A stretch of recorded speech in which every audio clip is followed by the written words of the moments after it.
Welcome to Clash Royale League Asia 2019, and a special shout out to Supercell, their 9th year anniversary. And that's the reason why we have these games, such wonderful games. My name is G-Clef, and with me is Ending Life. It is going to be the final day of Group B for Phase 1. Of course, we have Phase 2 continuing from Saturday, so there's not going to be a crazy amount of difference in the middle. Yeah, like G-Clef said, we are slowly getting into like a different phase, a different era where, you know, it's not only Group A fighting each other, Group B. Today is going to be the last day for Group B to go up against each other, and starting Saturday, finally, we have the clash of Group A and B. It's gonna be crazy exciting, but today, I've seen a spoiler alert, guys. Oh no! I've seen the matchups because they're supposed to turn it in 90 minutes before the match. Well, we told all the viewers before that. Be excited. What you're about to see on screen will shock you. We have some amazing lineup matchups today. Of course, I'm waiting for the overview to come out very soon. It's not yet ready, but yeah. But to be honest, today's matchup is insane. But I think it was last Sunday's matchup that was pretty good too, considering last day of Group A as well. But here we go. This is actually the standings of... So if you see Group A, they are done within their groups. Group B, we still have today as the last day. It will solidify even more after today. But look at Chaos Theory, 4-0, all to themselves. Yes, only 4 matches for Group B because, of course, their last day. Chaos Theory leading really hard, showing the power of Southeast Asia. And Konos following them, but quite actually far away because of that 2-2. I think we're about to see some teams climbing up a little higher with that 3-2 by the end. And of course, Kings on Dragon X for OP.GAMING needs to climb up a little higher, but we're almost done half of the season already. That is true. We are almost done. And well, not almost. We're almost done with the half, like G-Clef said. But this is today's matchups. And yes, you will see and you can assume which players will be coming out for 2v2s and 1v1s. But this matchup itself is crazy because you saw the standings right now. Other than Chaos Theory, we have Ponos, Kicks, and OG and Entis. 3 teams that is 2 wins and 2 losses. But Kicks and OG and Entis, they are going up against each other. So whoever loses and whoever wins this is going up one ladder. That's true. That is certainly true. Yep. And that's why we were waiting for this day for such a long time. You know, everyone at home waiting for Clash Royale League Asia all the time because it's wonderful. These players are so good. The roster you see on the screen, one of the best teams from Southeast Asia, Kicks, Onion, B24, Malutine, Legend, and Lampo, Dio Stitch. They got a big roster, solidifying their 2v2 and also having really somewhat of a tough time, especially for Legend on that 1v1.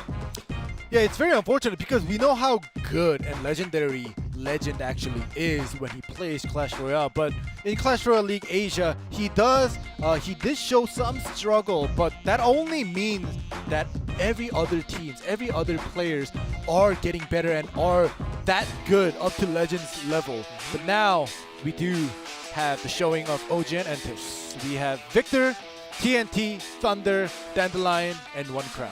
Yep, and usually it was TNT for 1v1. We had One Crown last time, and sometimes Victor. Let's see who comes out because their 2v2 is not set to just 2 players.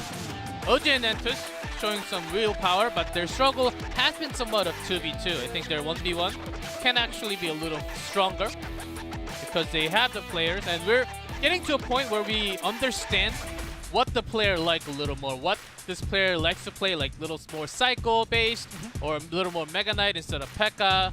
These sorts of things.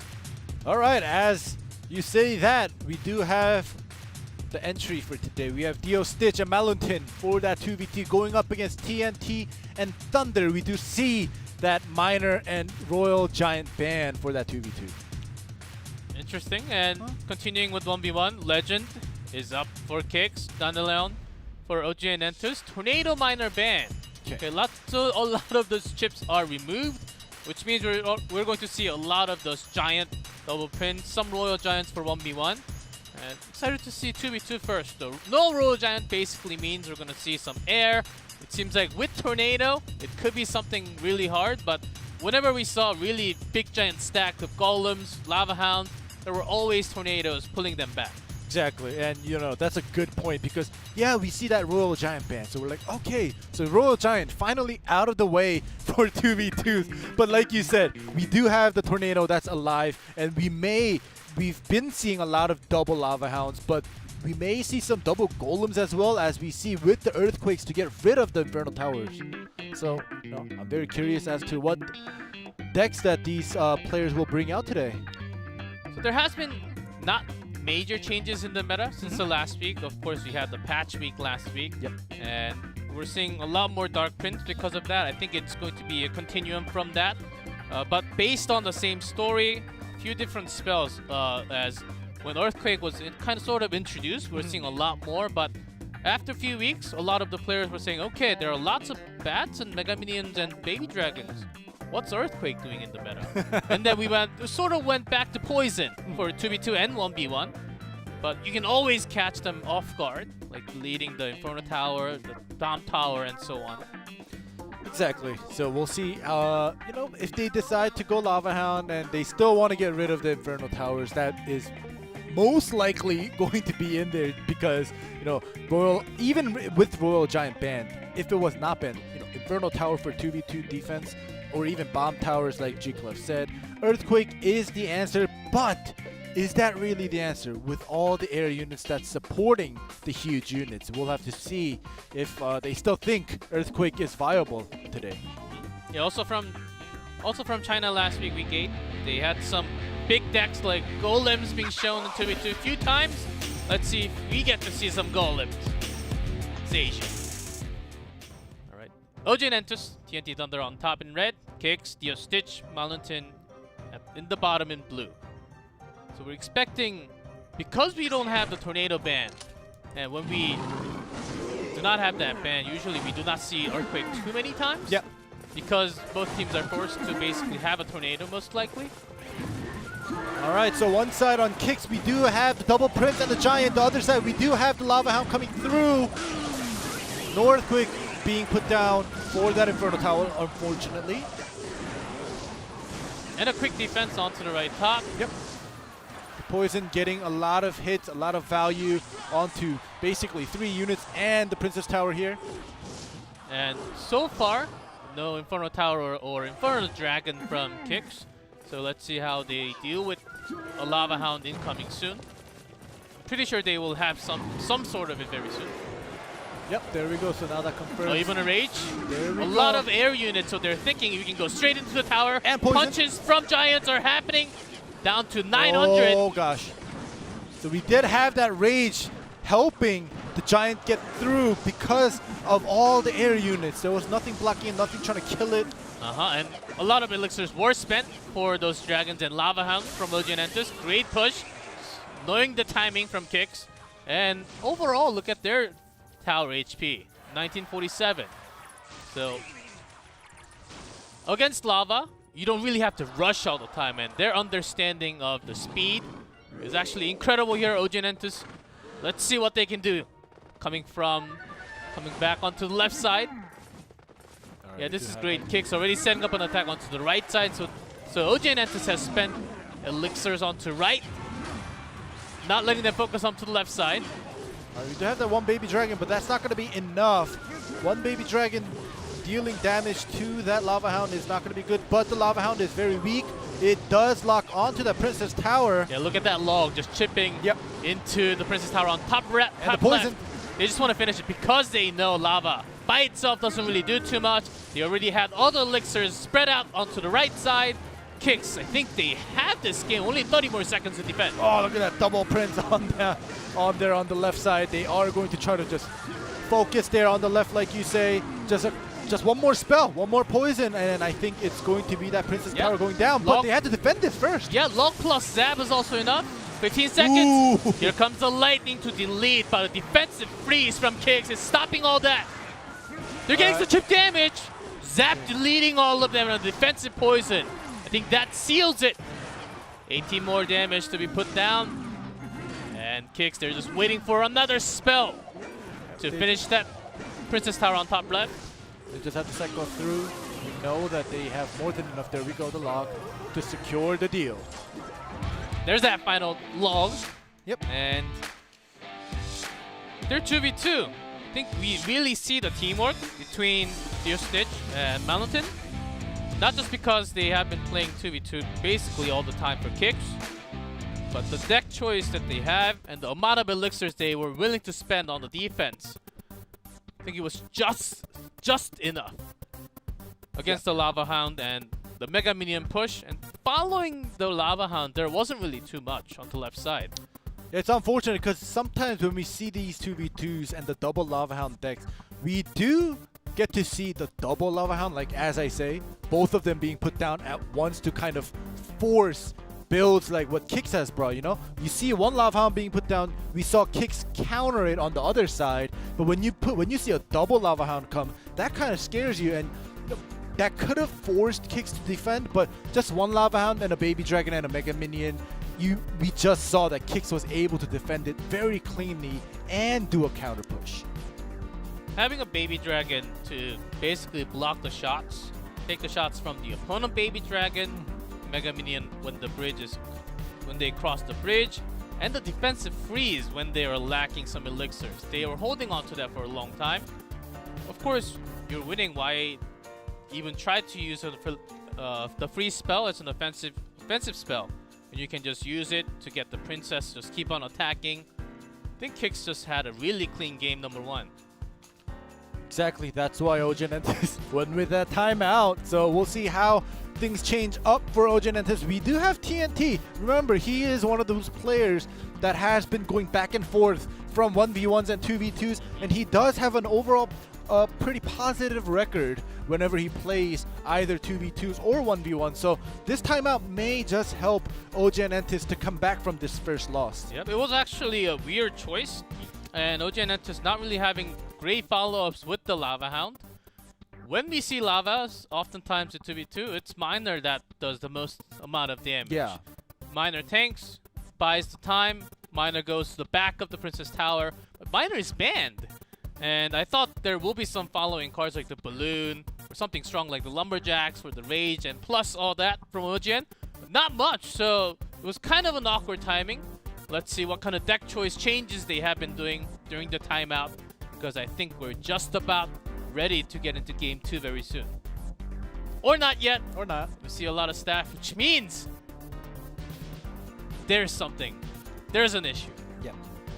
Let's hope that it's not a huge issue. It'll be fixed very soon, but we do see a close-up of Diosid. Ah, look at that. A charming face, because he was seeing his face on the screen. Yeah. He knew it.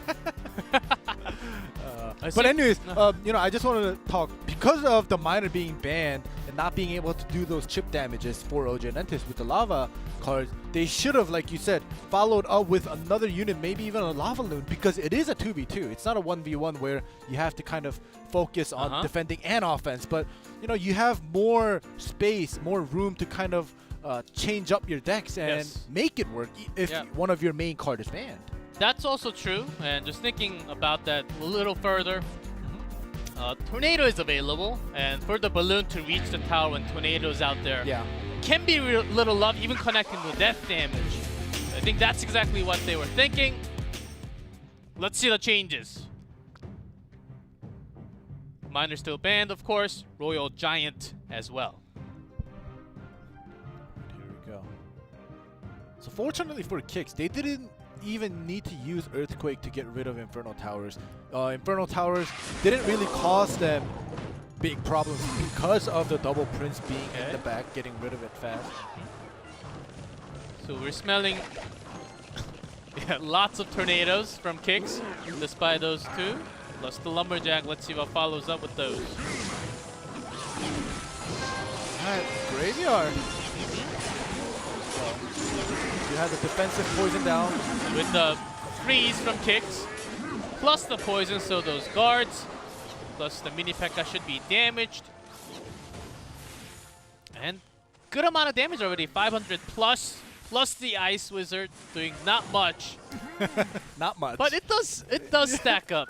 We tend to just ignore Ice Wizard because it basically does no damage, is what you think.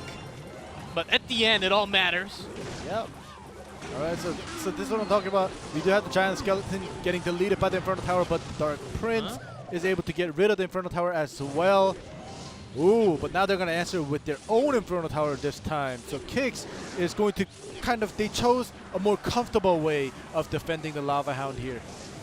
I think both teams really have to think about the poison. Of course, Kicks, they want to use it with the graveyard, but OGN, you do want to delete that Inferno Tower in order to do some damage.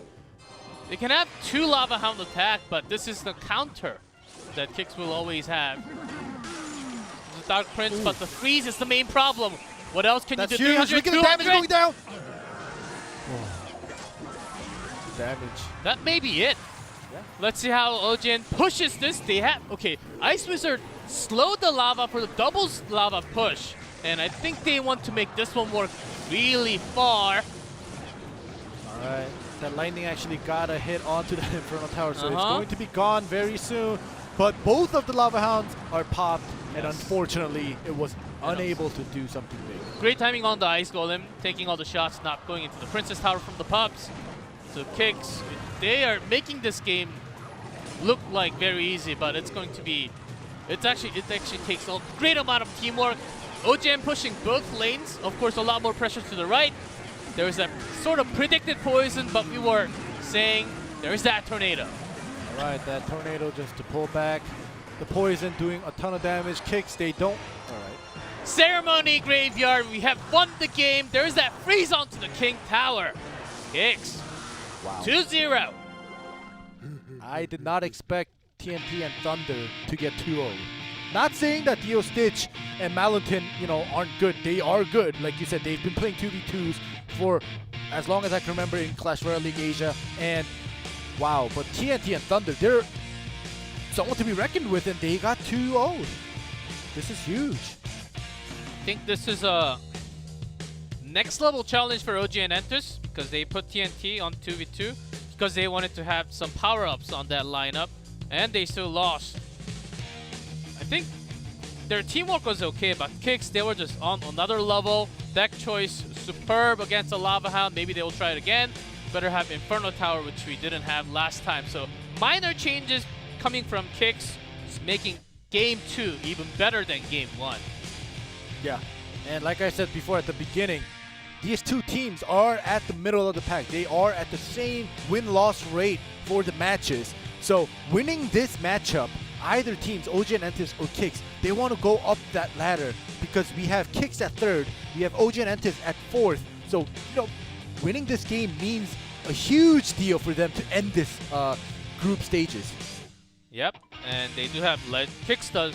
They do have Legend coming up over that 1v1. Yep. So they can totally make it happen. And OG and Entus is already in trouble just by playing set number 1.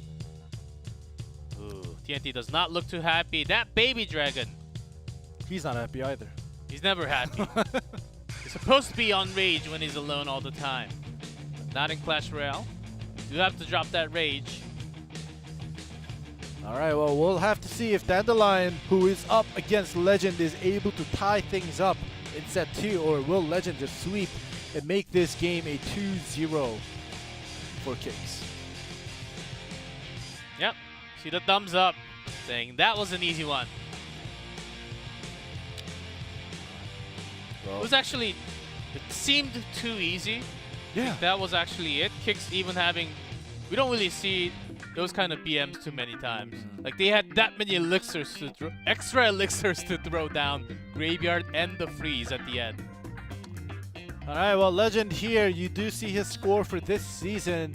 It's not bad, but it's not good. You know, we've seen better from Legend. We've seen a lot of numbers on the win side rather than the loss side. But yeah, this 1v1 could be the one to tie things up for him. There's one thing for Legend. It's not a problem, but he does have that ego when it comes to 1v1. He keeps his same deck even after a loss, making it easier for the opponent, and he oftentimes ended up losing on that 1v1 series. Let's see if that changes. Of course, last time, after dropping the set, in the King of the Hill, he brought the similar deck with some spell changes. So that might have caught the opponent, but you still lost that 1v1 set already. So, for your team, it's nothing great, actually. Let's see if Legend is willing to change his style and pattern. Dandelions here, not really playing too many times. So of course, what you see on the screen is just it. Against True Fast Kingdom, just one loss in King of the Hill. That's it. No 2v2, no 1v1 set. Let's see what this player can actually do. Yeah, I'm very excited because, you know, this guy, he's definitely a 1v1 player, and that's probably why they moved up TNT. We'll see what Dandelion's got for Legend. It's starting. 1v1 between Legend and Dandelion. Dandelion on top in red. Legend at the bottom in blue. There we go. I wonder if you're going to see anything crazy. It has been the Bandit War with the P.E.K.K.A. or the Okay. I think we're about to see some Three Musketeers happening. Yeah. We've seen some Three Musketeers with the collector decks from China, or even collector decks with Expo, Tesla. There are a few options. There definitely are a few options, and we do see the Hunters going down. Here we go! Up! The Three Musketeers. Onto the left side because... Not split it up. Yeah, because of that possible poison value hitting the collector and the Musketeer together. Alright, here we go. You may just see a mirror. Yeah, this is a lot better for Dandelion because he had that bar barrel saved up. Legend already used it. Alright, so we do have the Dark Prince coming through. It's going to die, but the two Musketeers that are healthy will get answered by that Dark Prince of Legends. Oh gosh. We've seen, I think they're willing to just spend all that collector and says, okay, let's see who's better with these decks. Because what you're usually supposed to see is wait for the spells and then use the collector later, just in case there's a fireball or a poison. You do want to see your timing and draw that out before you put down the collector. But both players really going for that heavy mark. They're basically, you know, they've been playing that event mode, the 3x elixir mode, and now they're basically doing it. Double collectors down. All right, who's better at the 3 elixir challenge here? But for now, not too much damage, but still, Legend has taken a little bit more damage. Still yet to see from 2 cards from Legend as well. So in terms of the cycle, because of those collectors, where you put them, you cannot really split too much. I think both players are holding a spell where you can damage the collector. They're just looking for the right time. But both just responding, there's that charge. Alright, I guess Legend thought it was okay to allow that. He wanted to have a better setup for the next attack. Ooh, Royal Guards! Royal Guards Haven't seen that, Matt. Haven't seen that combination. And the Battle Ram does not connect to the tower, unfortunately. And actually, but the Bandit! Yeah, dash on to the left side. That's a great delete. Along with the Musketeer damage. Just one more. Yeah. And a great defense onto the right side. The Legend is keeping 2 collectors. Dandelion had 3 up, so Dandelion's gonna have a lot more coming. Alright, so the big problem starts now.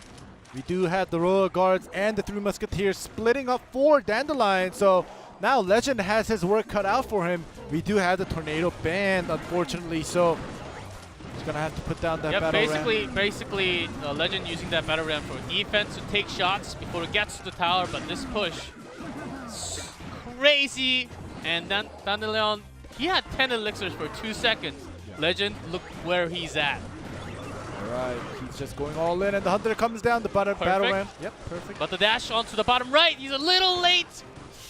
Alright, it seems like Dandelion. It's getting closer, 500. and on the left. So this split push that Dandelion has been doing is just forcing Legend. And it's not giving him time to attack. Oh, and another dash! To the bottom left. It's going to be close to the bottom right also. 255. There's no direct damage from spells, but any more dash can be dangerous. One dash is 320 from a bandit. Yep. Oh god. So that battle ramp. Focusing. Yeah, Legend is going all into the right side. Bar barrel cycle should be coming out for Dandelion. He doesn't even need it. He has the guards.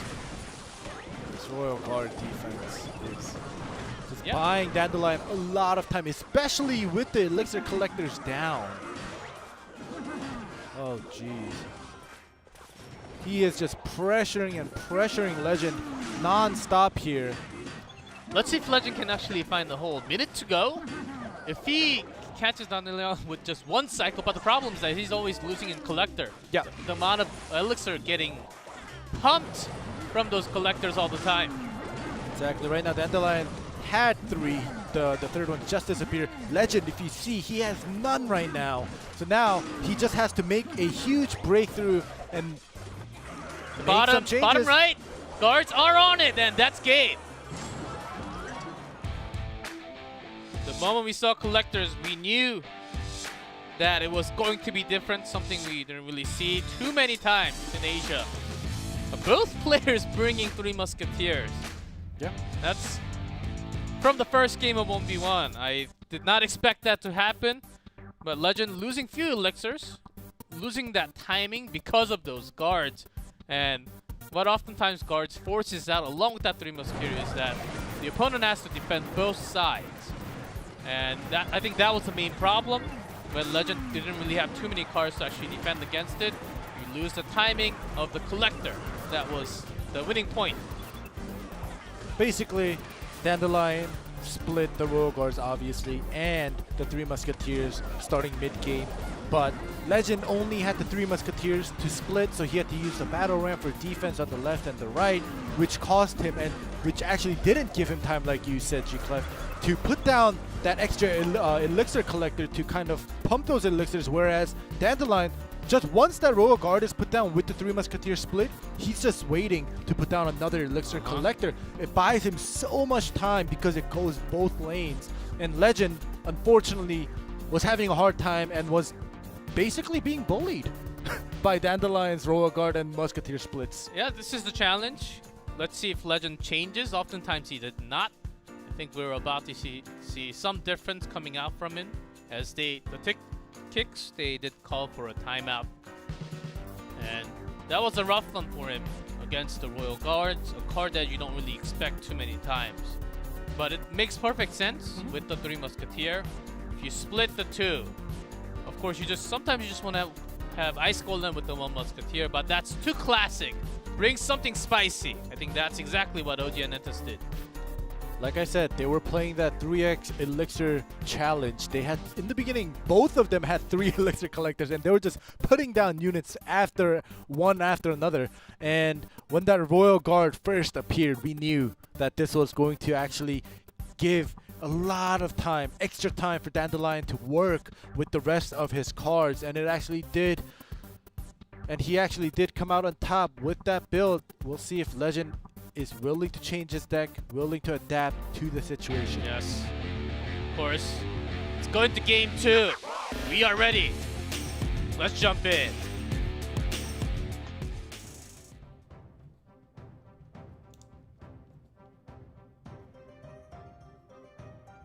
It's game 2. Let's see if another collector is put down. Just the Hog Rider. Alright. Do you see the E-Wiz? At the Dark Prince. Yes. Hog gets no hits. That's the best case scenario. Zap is shown by Legend. Oh, that Dark Prince almost got that hit. So both of them, they defended, they attacked. No damage has gone through either side. Excuse us on to the Royal Guards. Royal Recruits, of course. Oh, sorry. My bad on those. Excuse us on those name changes, because it's a card that we don't really see too many times, of course. continue on with the game. Sorry about that. And the Mega Knight goes to defense with the Hog deck with the Skeleton Army. Okay. Here we go. The Mega Knight seems like it's going to die with that Prince here coming through. Yeah, with the charge, that should be okay. Died in the air. Prince didn't take any damage. Yeah, oftentimes you do get the Mega Knight during the jump. Yeah. It's totally possible. It's the best feeling when your princess just shoots onto that Mega Knight for the final damage while in the air. Alright, Hog onto the other side. Let's see, left and right at the same time. Ooh, that one bandit died right away. The Skeleton Army comes down, zapped away perfectly. So now they're trading damages. The Hog did a lot of damage, but look at this. EU is alive. Oh my gosh, it's just down. With the EU is connected to the tower and the defending bandit just getting deleted and the Skeleton Army with that perfect zap, you can't defend this anymore. This is going to be a tough one, as Legend does have the log and the zap. So Skeleton Army, you're supposed to bait all the spells. He has an extra one with the poison. The Legend, if he keeps on pushing onto the left with an offensive poison like this, Dandelion's going to be having a nightmare here. Alright, that cycle went through the Mega Knight once again. He's gonna go through, but Dark Prince is causing him so much trouble. And the Giant just tanking everything. Yeah, with the Hog, he tried to find a surprise attack onto the right. With that Prince, good amount of defense. That's just enough for Legend to come back in this setup. That's 1-1. So, seeing some changes from Legend. Of course, starting with changing his deck. Great change. Definitely. The Giant Prince deck, obviously, we've seen this after... Well, we've seen this before the changes, before the updates, but we've been seeing more of the Giant Double Prince ever since that update or that patch last week. And Legend actually made it work right now with this push right now, right here. Ignoring the Hog, except for that, log on the left. Gets rid of the Bandit, gets rid of the Skull Army, gets rid of the Ewiz, and gets all his units on the right to stay alive. Just deletes that with one push. Yeah, with what Dandelion has, with only a zap as a spell, Skeleton Army is supposed to work as a group of skeletons that does a lot of damage. Sort of like, I guess in a Prince, where you just surround a unit to do a lot of damage in an instant. But when your opponent has 3 spells and quick spells, zap, log, and poison, so I think he was really countered in that way. So a few counter decks happening in game 2. Legend just took that game out with his power with the double Prince with the Giant. Yeah, we did see the Mega Knight and the Hog Rider deck before, but like you said, the Skull Army could not do anything to that Giant or to any of Legend's units. So let's see.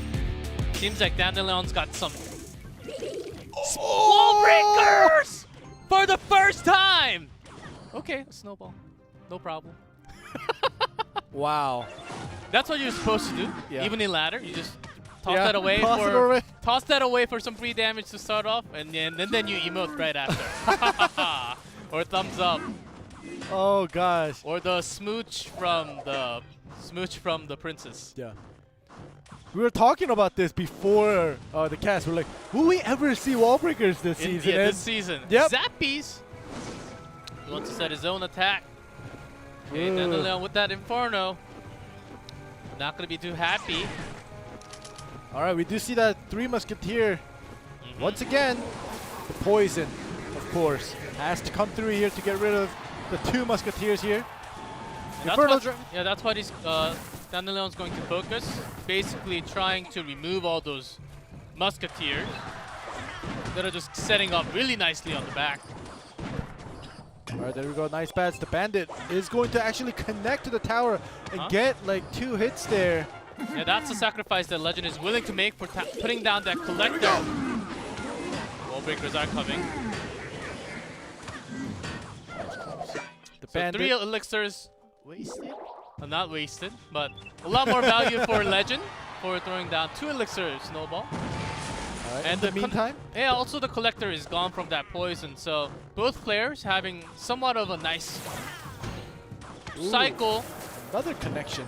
I was about to say, but never mind. A lot more damage coming in from the Bandit of Dandelion. I think he's really looking for those stents all the time, trying to hook with those spears. There we go. 3-zap. He's not going to do too much. Yeah. Unfortunately. Here we go once again with the wall breaker push coming through.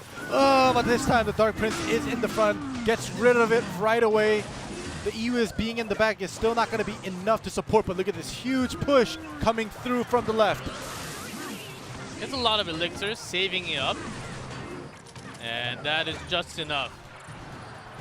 I think he wants to save that poison for the collector, but collector already got a lot of its value, so this is a chance, actually somewhat of a chance for Legend to have his own push. Oh. Here we go. And also the ram onto the left. And then Leon, he's low, getting lower on the elixirs, putting down everything. All right, the elixir collector is causing He is Dandelion frustrated. trouble. Charges into the tower, and that's a crown. Legend, it seems like he has the game. Another dash to the King Tower. Only 4 seconds left. That's the ceremony. Okay, Wallbreaker does connect at the end. Yes! So officially, wall breakers did do damage this season. Not to the Princess Tower, though.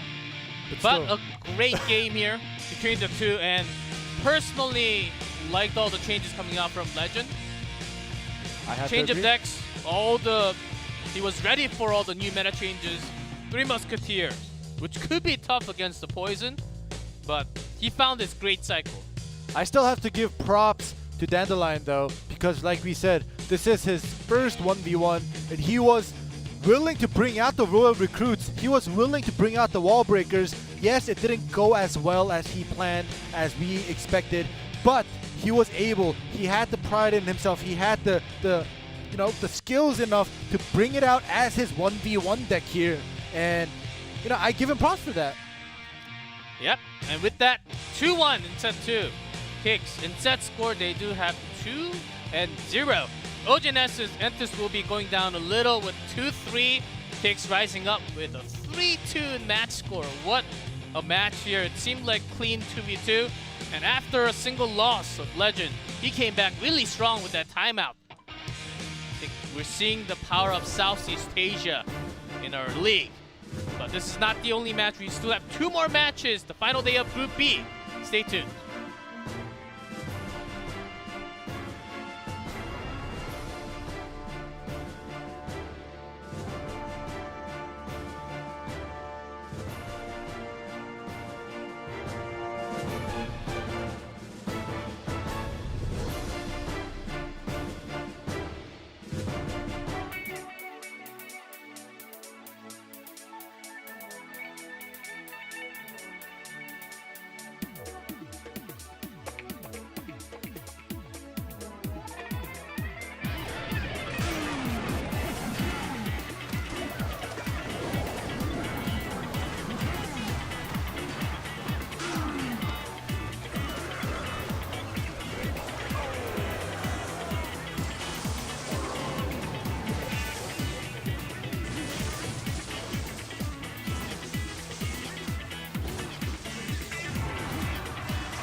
Welcome back, everyone, to match number 2. It's going to be Chaos Theory versus Ponos, the matchup you have been waiting for. Before we go into the matchup, I'd like to apologize to all the viewers. Royal recruits. I even have that down in my weird Chinese text on my notes right here. I don't know what slipped in my mind, but apologize to the viewers. Yeah, we are very sorry for making that mistake on calling it. Mistakes do happen. Yeah. As everyone does, but we do admit that it was a huge mistake, but yeah, we will make it better. Perfect. Let's make it perfect, and it's about time because a perfect player is on the screen. Oh yeah, we did. Near perfect. Yeah, and he is, fortunately, all the way on the left, first person. He's called the Benzer. He's the Benzer now. The Benzer. But you can't forget Oh Yeah and JTV. Their 2v2s have also been fantastic, which is why, like I said before, Chaos Theory is 4 wins and 0 losses. And also Dexter's got their back. Oh yeah. All the time, but the champions from 2018, what happened to Ponos and what's happening to Mikan Boya? Does he need to put that U back in the spelling once again? Yeah, he lost his power. Definitely did. For Ponos, we do have Tenga, Raiki Jones, Rad, Kota, and Mikan Boya without the U this time. We'll see how this team will thrive or perish against Chaos Theory because, like I said, this Ponos team is also currently 2 wins and 2 losses. So right now, they have to win this matchup if they want to stay at the top of the bracket in Group B. Pretty sure they had a plan. Yeah. Of last year, okay. 2v2 going okay, having about 50%, 1v1, okay, about 50%. And King of the Hill, we got Bikambuya on our back so we can win. But his results were actually not that good, just lost on King of the Hill. That's why Ponos is sitting at 2-2. Just not just putting pressure on that player, but because we know how good he was. I think that's the main point here. Let's see if he's going to prove himself once again because he's going up against Benzer tonight. That 1v1 looks crazy. Poison Band Minor, of course. The first set is going to be that 2v2. Just regular tornado bands. Yeah, we got the double tornado bands, but like I said, Oh Yeah and JTV, their 2v2s have been so strong. So we'll see if Rad and Raiki Happy Jones, because he's always so happy, is able to kind of stop this momentum of Oh Yeah and JTV's 2v2 win streak here.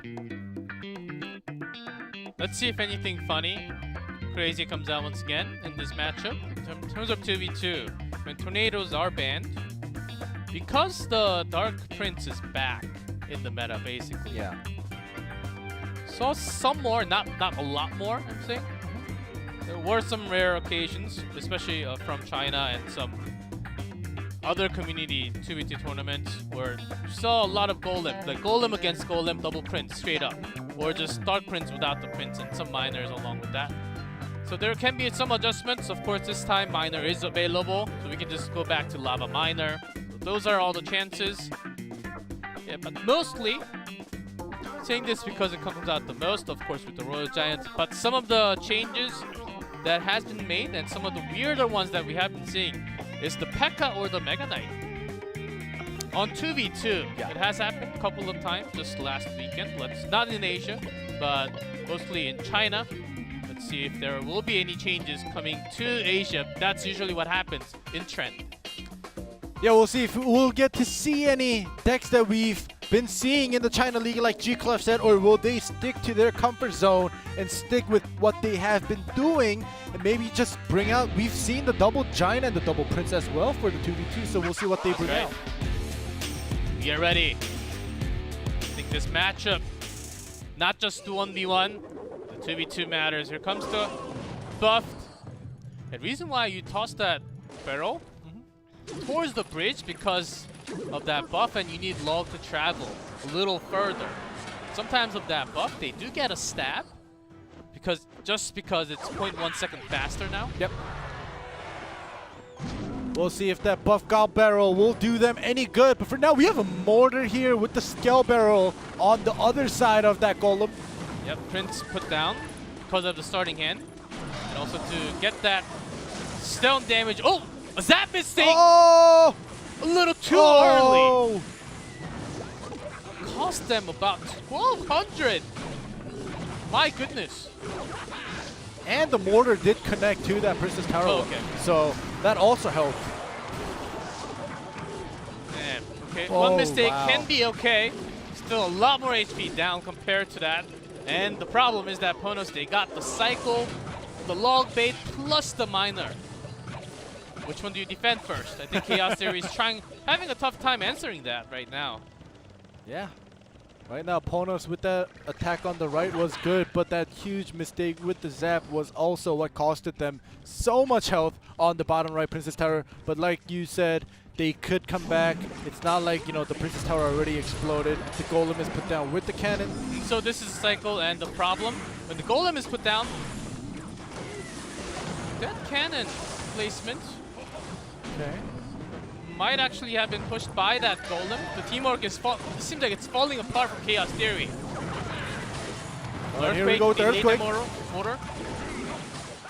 Continuing with the Snowball, but the Golem is getting nowhere close to it because of the Prince and the... Look how happy Ponos is, because the moment they put down the Golem, they got the Miner and the Goblin Barrel. Alright, here we go. Another cannon for the defense. Not tanking any damage, but just doing the damage. Here we go, the Scale Barrel and the Dark Goblin coming through. That Scale Barrel has been causing Chaos Theory a lot of problems this game. They do have a lot of spells, Log, Zap, Snowball, but it has been thrown down already. Uh-oh. Mortar connecting to the tower directly. Log will do some damage. There we go. Ponos has to defend. Yeah, but it's just the Golem with the Mega Minion. So, and the Dark Goblin, both of them are on it, and they're also out of the poison. The placement has been beautiful coming out from Ponos. Perfect placements for the Dark Goblins. Here we go. Another push coming through. The minor chip damage and the poison. Extra spell damage with the Log Snowball. That should be game. They were having fun. They knew that, okay, we have the Mortal to actually draw the Golem and also to damage. When Golem is too slow right now for what they had. What an incredible 2v2. We sound biased, not because we just love Ponos, we love Chaos Theory. But what Ponos actually had against the Golem, it had to be a fun 2v2 for them. Exactly, and you know, the Mortar being put down, you know, if it connects once or twice, it's good. But like you said, the one that's being put down in the middle is just to drag the Golem by some time, and it did its job. But I gotta point out that 2 Dark Goblins that was out of that poison, that was just lovely placement. Of course, can be intentional, but I think he wanted to have the cannon drop. Cannon with the drag onto the Rascals, sort of. And Golem placement might have been actually. If you put one down, you just get pushed to the side. That's what happens usually in 2v2.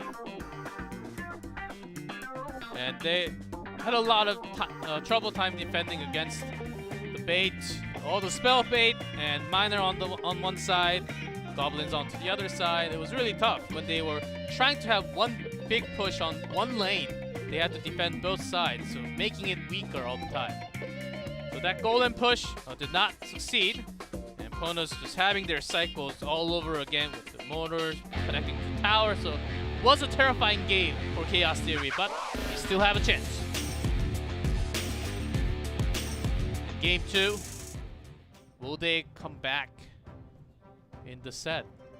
I believe. Oh yeah, and JTV. Maybe I cast a curse them by complimenting them before. Maybe their momentum will be stopped here by Ponos, but until the game's over, we never know. Yeah, good start prediction, even though the tornado is banned. Could just be anywhere, but you do have to think about the snowball knockback activating the King Tower as well sometimes. They are getting basically max value of that poison, getting 30-40% on that Infernal Dragon, but this time we do have the Lumberjacks Rage coming through. Yeah. Good knockback in. That was a very good knockback. No hits from the Hog Rider. With the slow, that was just enough. A lava incoming and another hog. The other side, they are putting down that lava. They have to cycle through Ponos to get that Infernal Dragon back up here.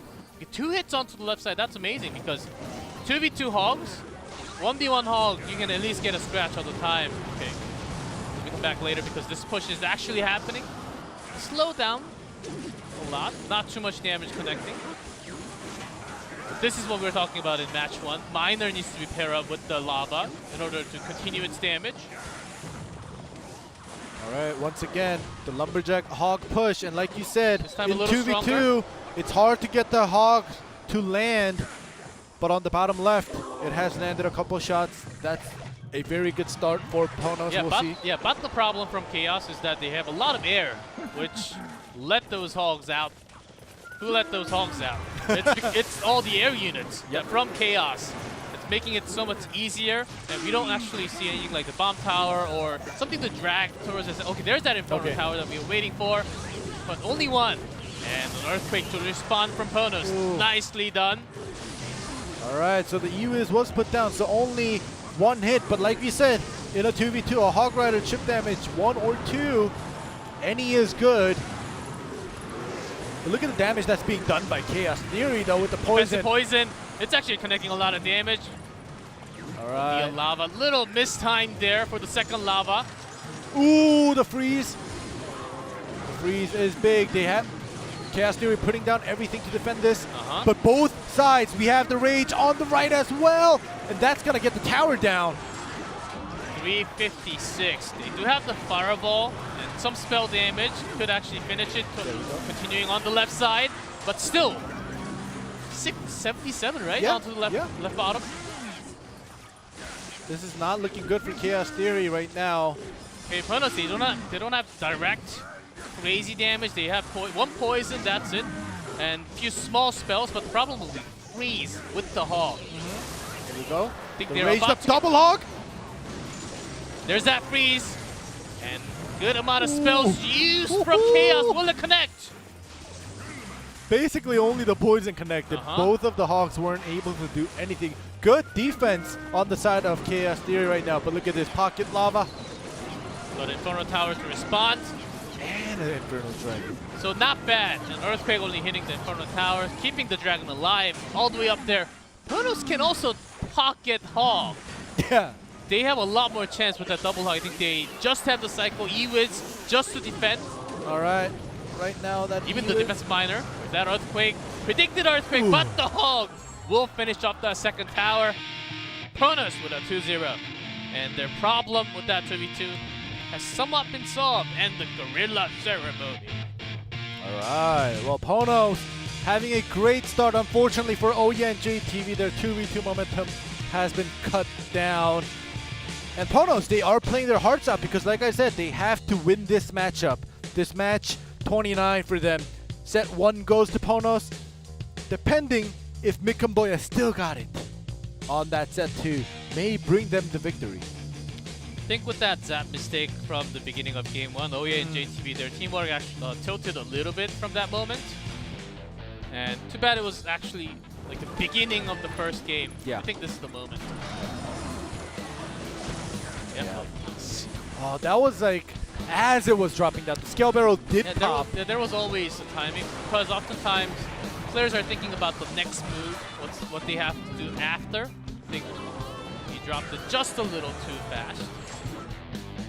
And game 2. Kono said another cycle. This is the reason why I keep on talking about China.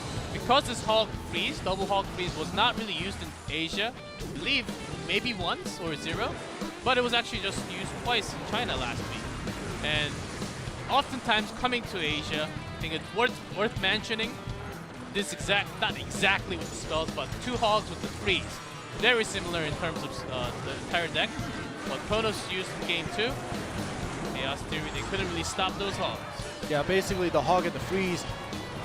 When you see the hog come, you put down certain units to defend it, but when that freeze comes in out of nowhere, that forced Chaos Theory to kind of put down units that they didn't expect or they didn't think about putting down, and that screws up their cycle. So I think that is why after that freeze first showed up, Chaos Theory started having problems with their cycles. But now we do have the problem solver, the Benzer, for set 2. Will he tie things up, or will Mikamboya take things to the next level and give Ponos a 2-0 victory? 1 loss. Benzer is not perfect, but it's in terms of game, not the set. That's telling the game win rate 73.3%. Yeah. There has been lots of 2-1s and just one win, 2 losses. That's his only loss against True Fast from King Zone, but King of the Hills 100% win rate.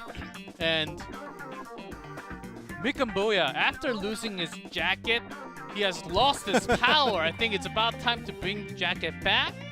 We'll see, because he's up against possibly, and I think he is the strongest player in Asia right now, Benzer. But just a few seasons ago and just last season, Mikamboya actually had that title. As just top few players of the league. He's about to take that trophy, the crown, back to himself. What a hype match. 1v1, we are ready. Benzer versus Mikamboya, Mikamboya versus Benzer.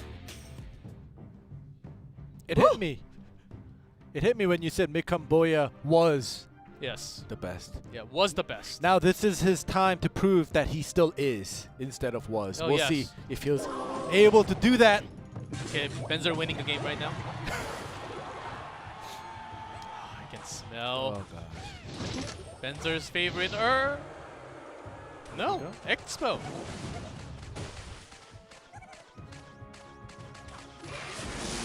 Yeah, we've seen Benzer with the Expo a couple times, so a defensive one, so Mikamboya does have that room to put down that lightning and do some damage to the tower. And I believe few Fire Spirits connected with that damage. Yep. The beginning. So not bad for Mikamboya for the start. Lightning not bad against the Expo, but let's see how he deals with this. We can only predict with the ones that Mikamboya has. Royal Giant. Alright. What's the deck? There we go. And Benzer is sort of in trouble. Let's see what connects with the Ice Wizard. Royal Giant melts down the Expo, so it is actually a crazy matchup. He can have a tough time. Benzer needs a perfect cycle to defend really well. Yeah, get rid of that Royal Giant and attack. Go on the offensive instead of constantly defending, because as we saw, only the log has been doing damage to the Princess Tower, unfortunately for Benzer. Benzer is holding on to a tornado, and he could use that to get it out of the way. Along with the Barbarian, this is even worse for Benzer. The Ice Wizard and the Mega Minion will do some damage though, and the Expo locking onto the Musketeer was actually pretty big. But the Bar Barrel and the Mega Minion from Mikamboya is still causing him trouble. Benzer really has to be careful the moment he puts down Expo next to the bridge so that he can connect to the tower. There's a Royal Giant connecting to it right after. You will lose a lot of elixirs, and the push right after from Mikamboya will be gigantic. So that's why Benzer is switching into defensive mode all the time. And of course, no poison available. but because of that lightning, he's putting down that Expo onto the left side. All right, Barbarians taking the attention away from the Expo. The Royal Giant does cross the bridge. There's that tornado, but the Royal Giant is not. And that tornado, it connects a few more damage. All right, exactly 1,000 left for Benzer here. They both still have a chance to come back. Rocket going through. Not going to get the furnace because of that small radius, of course. And if it hit the Royal Giant, it could have been a lot better, but of course the placement from Mikambuya, great. Another set of barbs and the Royal Giant onto the right side. This time, the tornado does connect, brings the Royal Giant back. It's not but Ice Wizard just one hit. slowing them down. Yeah. But the attack is stacking up. Musketeer just before it connects to the tower. There's that Ice Golem, but the lightning to secure, basically is to secure the deal. Benzer does not have too much time. Two furnaces is going to be a huge problem, even with that Expo. Trying to defend against the Royal Giant. Snowball. Chipping all the spell damage to Mikambuya. With that next lightning plus some more damage. He's looking for that final blow. Secondary Expo. Onto the right tower now. Right after the Musketeer, but Mikambuya's not going to let that happen. Oh, he does! It connects the tower! Oh, it connects! It's doing direct shot! He needs a lightning now! Slowing them down with the chip damage! 146! Rocket! Benzer needs a rocket. Does he have it? He's been There holding we on go! to it, but the lightning! Lightning! But the snowball won't finish it in time. 76, not enough, not close. Benzer, he does it once again against a very tough deck, I would say. Wow. What a match we have here. Wow. That Royal Giant coming my. down just Yeah. 1-2 seconds too late. And when that Expo connected to that tower, Mikambuya's Mega Minion was there, but the skeletons took his attention away, so that Expo was able to get more shots onto the Princess Tower. And this... Yeah, this was actually the painful moment for Benzer, but to come back from this, that was an epic game. oftentimes, for a lot of Expo players out there, if you're against a Giant or a Royal Giant, you will say, "Oh goodness."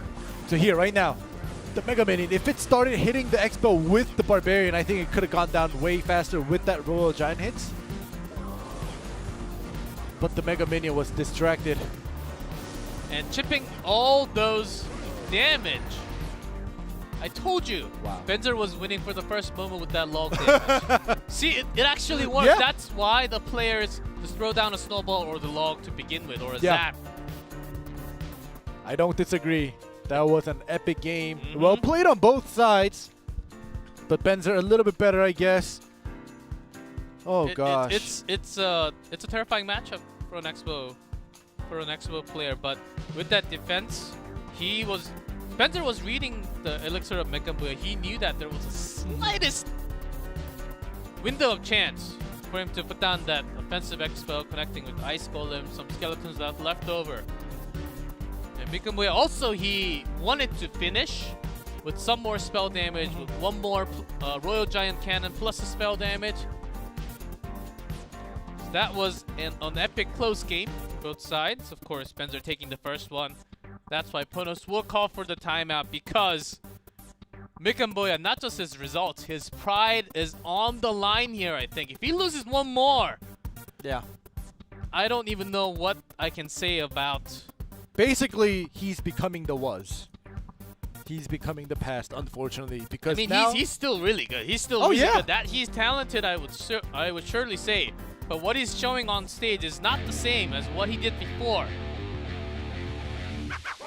Let's see if Mikambuya can turn this back, or is it going to be Benzer finishing this 2-0? And Benzer, we have a lot of these players on our YouTube channel with a lot of these interviews. What Benzer said, he oftentimes loves to just emote and have that mind game before he actually puts any cards down. Oh, see, Mikambuya is winning. That's a trend. All right, Zap and Giant Snowball to start things off. He's definitely winning now. predict few. Okay. Ooh, Giant versus Golem. Here we go. They are opting to stay with the heavier side of the decks. Of course, you would expect the Giant to cycle a little faster. But it depends on what follows for Benzer. Alright, the double Prince and the Dark Prince and the Mega Minion will get rid of that Giant, but the Golem itself is going down pretty fast. E-Dragon here. E-Dragon will help so much. Gosh. The chain lightning. You can't activate the King Tower. Yes. Oh gosh. Of course, it doesn't really. The E-Dragon doesn't really even get to the Princess Tower, first of all. Alright. Big Boy having Zap plus the E-Wizard, really thinking about some Infernos. He would be concerned because he has a lot of Giants, of course. And they're just trying to chip some damage. 2 shots. Because he has to cycle for that next set of attacks anyhow. Alright, here we go. The Mega Minion is gonna get rid of that Baby Dragon. The Baby Dragon is hitting the Giant. Will the Giant get a swing in? Yes, he does. 2 swings. 2. That's not bad.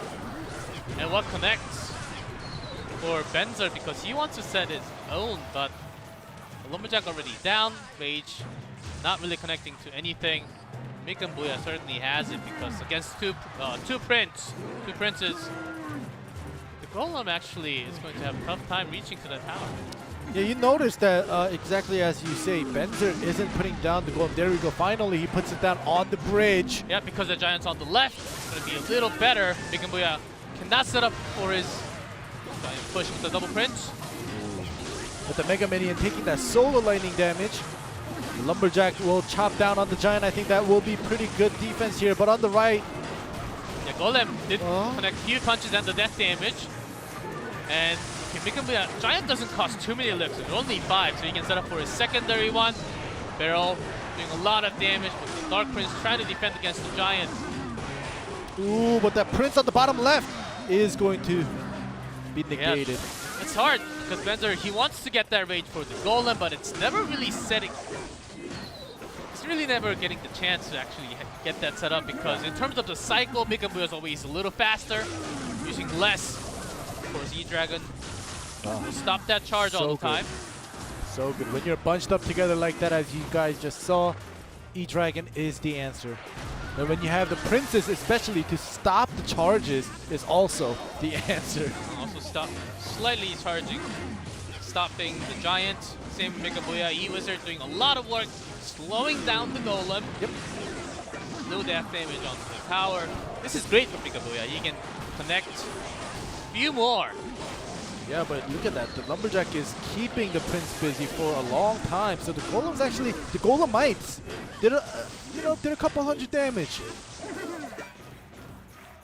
Still bad for Benzer, I would say, but because he's not really, he cannot use that rage. He's just wasting that rage all the time, which is part of a value of Lumberjack, a big part of a value of the Lumberjack. All right, so this time Mikan Booyah. Tricky, Mikan Booyah, switching things up. Prince in the back. The Lumberjack doing a lot of damage. One punch. And actually, the drag from the Dark Prince brings both Prince onto the right side.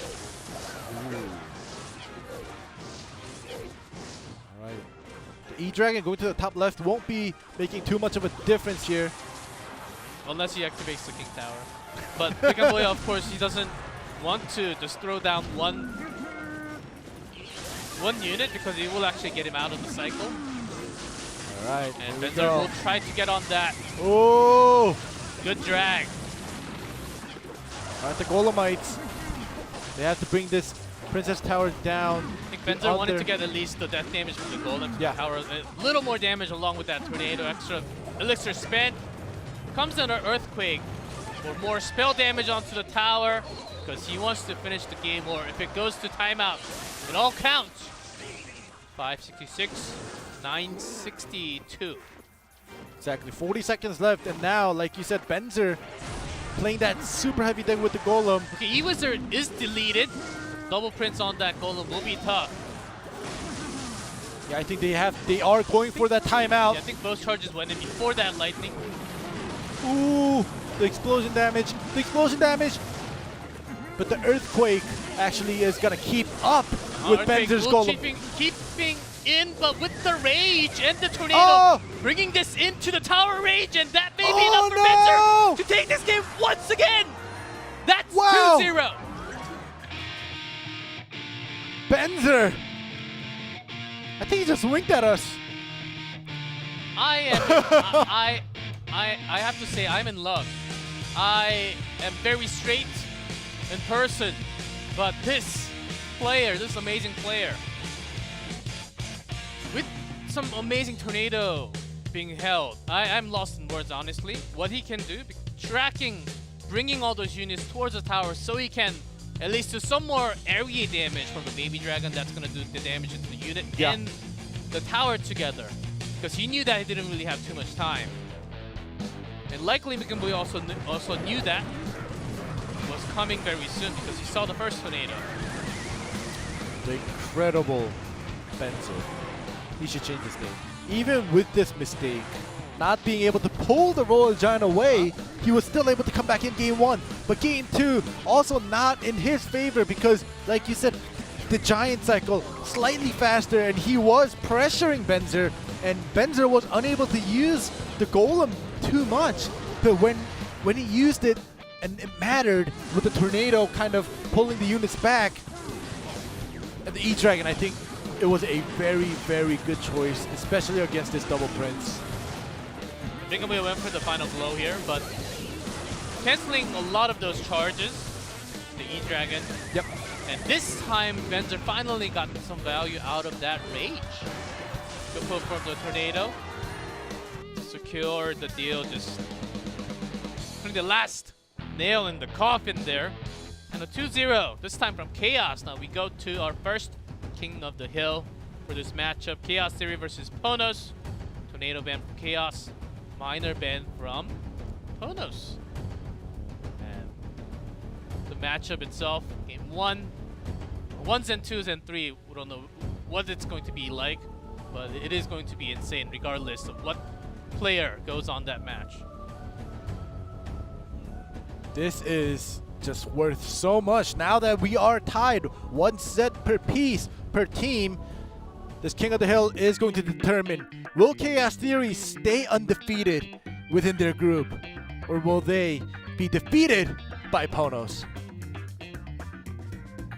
Comes Dexter's. He was on that bench for some time waiting for his chance to go to that King of the Hill. 4th member on the roster today, and he's going to be up. Of course, having won with JTB on 2v2, but mostly coming out for that King of the Hill. Not bad 2-2. He has been playing some cycle decks, and Red also enjoys doing cycle decks, so interested to see what kind of matchup we're going to have here. Yeah, you see Rad's record. He's been just all over the place. He played 2v2s, 1v1s, King of the Hill. So yeah, this player, he's definitely used to whatever or whoever he goes up against. But it is Chaos Theory's Dexter, the player that has everybody's backs. I'm waiting for that one card that we've been seeing a lot more in China, but not much in Asia. We've seen the 3 Musketeers, Royal Recruits. Maybe the time for the Magic Archers. I don't know, but I've seen it. I was like, don't say it. Don't say it. Magic Archers, good. Only if you know. Take out the magic, then it's, you know. Archers are good. Yeah. Archers are good too. Take out the magic maybe. But here we go. Rad versus Dexter's. Oh, now they know. Yeah, we're seeing some heavier decks compared to the cycle decks in 1v1 a little more. Think so. Also for a few more things, possible graveyard. Alright, Battle Ram on the right side by Rad. Guards will be put down to break the Battle Ram here. Unfortunately, unable to do anything, but the minions on the top left actually did connect for Dexter's. A small start, but still an advantage. And a lava, and P.E.K.K.A. Okay. going a little faster. It's still slow, but a little faster. And the tombstone just went down. He should be getting that back. Okay, they're going for the race. Dexter putting all that down on the left side.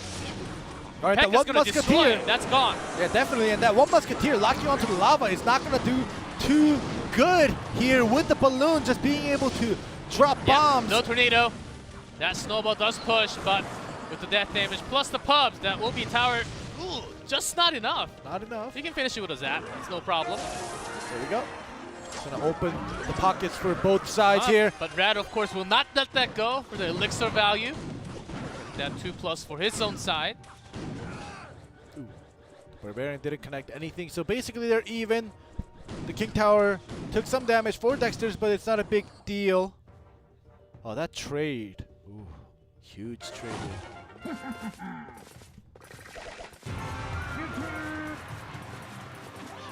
Rad will be trying to have some follow-ups. Yep. Building it here, and then sometimes Pocket BRM does come out, so perfect tombstone placement just in case. But the problem will be the poison and the extra set of spells that can just melt down the skeleton and the guard this time. Guard's nicely played. This is what happens when you play the P.E.K.K.A. Unfortunately, we do have the guards, the skeletons, and many more units that make the P.E.K.K.A. dumb. But the Battle Ram does connect this time to the bottom left Princess Tower. Let's see how focused Fireball to delete the minion. Dexter really wants to go for this balloon attack with the guards. Putting a lot. There's a dash on the bottom left, but the real push with the balloon will be connecting That once. one drop. The second drop is going to... Let's use faster. Battle Ram is coming down on the bottom left. There's that tombstone to defend, and the skeletons. The time is up. Dexter wins the race with 3 crowns. Wow. Good focus. They were going for those trades. But Rad was a little bit slower here, and Dexter's with the crazy lava loon making it work. And like I said, the guards and many other units that make the P.E.K.K.A. dumb, or kind of sway around the battlefield, not being able to do any damage to the Princess Tower when it's actually intended to defend. It's very unfortunate. And personally thought Dexter had somewhat of a tough matchup because his guards and skeletons were getting deleted by this poison, and he had the tombstone down when guards were put for P.E.K.K.A. Of course, that's a great one, but what follows after is the Battle Ram. You do want to have that guards against the Battle Ram to just defend easily with just Princess Tower. So there were some troubling moments for Dexter's by focusing on his own attack, of course. Yeah, because he only had the guards for the bandit, for the battle ram, and the P.E.K.K.A., so he had to make a choice, and his choice was to just attack all out, and he was able to win that race. You can damage me, you can hurt me, but I can crush you. I will kill you. That's what Dexter's basically said with the lava deck. All right. Next one up from Ponus, Kota. Of course, not really having too much record. Comes out often coming out for a King of the Hill. 1-2-1 and 1 win against, I believe, Alpha from Kingson. Yeah, not an unfamiliar face, so we'll see if Kota will be able to kind of stop Dexter's in his tracks. Because if Chaos Theory wins this King of the Hill, they are going undefeated, and that's going to be huge because in Group A, we don't have anyone that's undefeated. That's true, and also, right now, Chaos Theory has a really good rhythm, I would say, in terms of their 1v1, how they're leading. Starting from Benzer's 2-0, connecting it to Dexter's. I think this can really go on. Kota has to stop that chain. Will he be able to break this one? Just one game. See some cheese decks on 1v1? A lot of the time, especially in King of the Hill. Let's see if Kota brought something different. And also, Dexter's, will he keep his Lava Loon deck? It's a strong one because Tornado is banned. Alright. But when the Tornado is banned, lots of log baits can also come out. Guards, he must have the same deck. Lots of chances. Ooh, minions placed all the way at the back. Ooh, So that's a lovely placement. He's got to put extra. All right, the poison is going to be the only thing that's doing the damage. But as of now, both of them seem to have the same deck. Even Kota, the 4 cards are basically the same thing from what Rad has just played with the P.E.K.K.A. He might have the Mega Knight instead. There are some Yep. Never mind. No, G-Clef, I don't have the Mega Knight. Is what he's saying. Things can surely change. It's usually P.E.K.K.A. with the Dark Prince or the Prince with the Mega Knight. The changes in the middle, but Dexter is going again. But this is a little bit different. We saw Rad place the P.E.K.K.A. right at the bridge, but this time he's going to support it with the Dark Prince, which will be a little bit faster. With the Musketeer locking onto the balloon, no 3 crowns for Dexter's, but Kota, of course, with that P.E.K.K.A. being blocked. Ooh, and the guard. That one guard for that bandit. And another dash. Here we go. And Kota waited for that placement of the Musketeer to connect into the right side again. He was aiming for that balloon. He knew that the tower was gone already. Dexter is trying the similar thing again. All right, here we go. But this time around, we with the bandit dash connecting, the left side Princess Tower is down pretty much. Without the tombstone, Kota wants to push a little more. Oh, and the giant snowball gets rid of 2 of the 3 skeletons, and the 2 barbarians do some damage. Not too much. So sometimes what happens is a player that focuses onto the King Tower ends up just wasting elixir because you're not focusing your attack on Princess Tower. Let's see, because that attack was certainly weak from Kota, and also because there was that tombstone in front of the Princess Tower. Is this going to be a race once again? Musketeer already down. Everything is stacked on the left and the right for either players here. Minions grabbing the Battle balloon, ramp does connect. Great deletion of that guard so the P.E.K.K.A. connects. Oh, but the lava loon is not getting it. Kota having a great read on what's going to happen. Bring the minions down for the balloon. 5 seconds. It's enough time with the zap, but only 1 shot. It's not enough for the death damage. Even had to put down the zap just in case. But the speed of the balloon is fast, but for the second drop to come, you gotta wait a few seconds. Kota stops the streak of Chaos Theory. All right, so now 1-1 in King of the Hills. And fortunately for Ponos, Kota is able to stop that a little bit. It's played a little bit different compared to Rad, but still, it had a better outcome. The lava loon is so strong though, you know, it's a race that you never lose. But Kota with the placements with this Musketeer and with the minions at the end, it's lovely. And this was the real good predictions. Okay, guards has to come. It's in the cycle, it's gonna come down very soon. That was the winning moment. Kota just had the perfect spell and the read. Together, just leading the guards, making sure that P.E.K.K.A. connects into the tower. Of course, that was sort of a race, but had better predictions. Once the lava and the balloon is put down, you can't really do much other than putting other units down. And the counter, you know, for both Rad and Kota, I think even Rad, even though he lost, it was the only thing he could do. Like you say, the lava loon is put down. You have to, you know, counter it and defend it at the same time. But on the side of countering, I think Kota's style worked a little bit better with that Dark Prince in the back to support the P.E.K.K.A. at the first counter, and I think that just got the start. A big leap of start for Kota compared to Dexter's, and at the end of it, 100 damage less for Dexter's. Oh yeah, he's up for Chaos Theory, and he's about to do something special, because usually he's the one carrying his teammate back to the seats. He's alone this time. Not paired with JTV, not paired with Dexter too much. Let's see. Balloon Lava, of course, a strong one, but without the Tornado Miner, anything is still possible. The Giant Double Prince, of course, a meta. Haven't seen the Ram Rider too much at all today, though. Just a lot of bandits. Few Royal Giants. The intense leak of the elixirs the bats are put down to break the silence. The cycle deck is happening, but the Barbarians is still gonna allow the Hog to get that one hit. And I think this happened last week where we were talking about how if you're gonna put the Barbarian, you don't want the Hog Rider to even get one hit. Yeah, of course. Right now, for oh yeah, I guess it's a loss.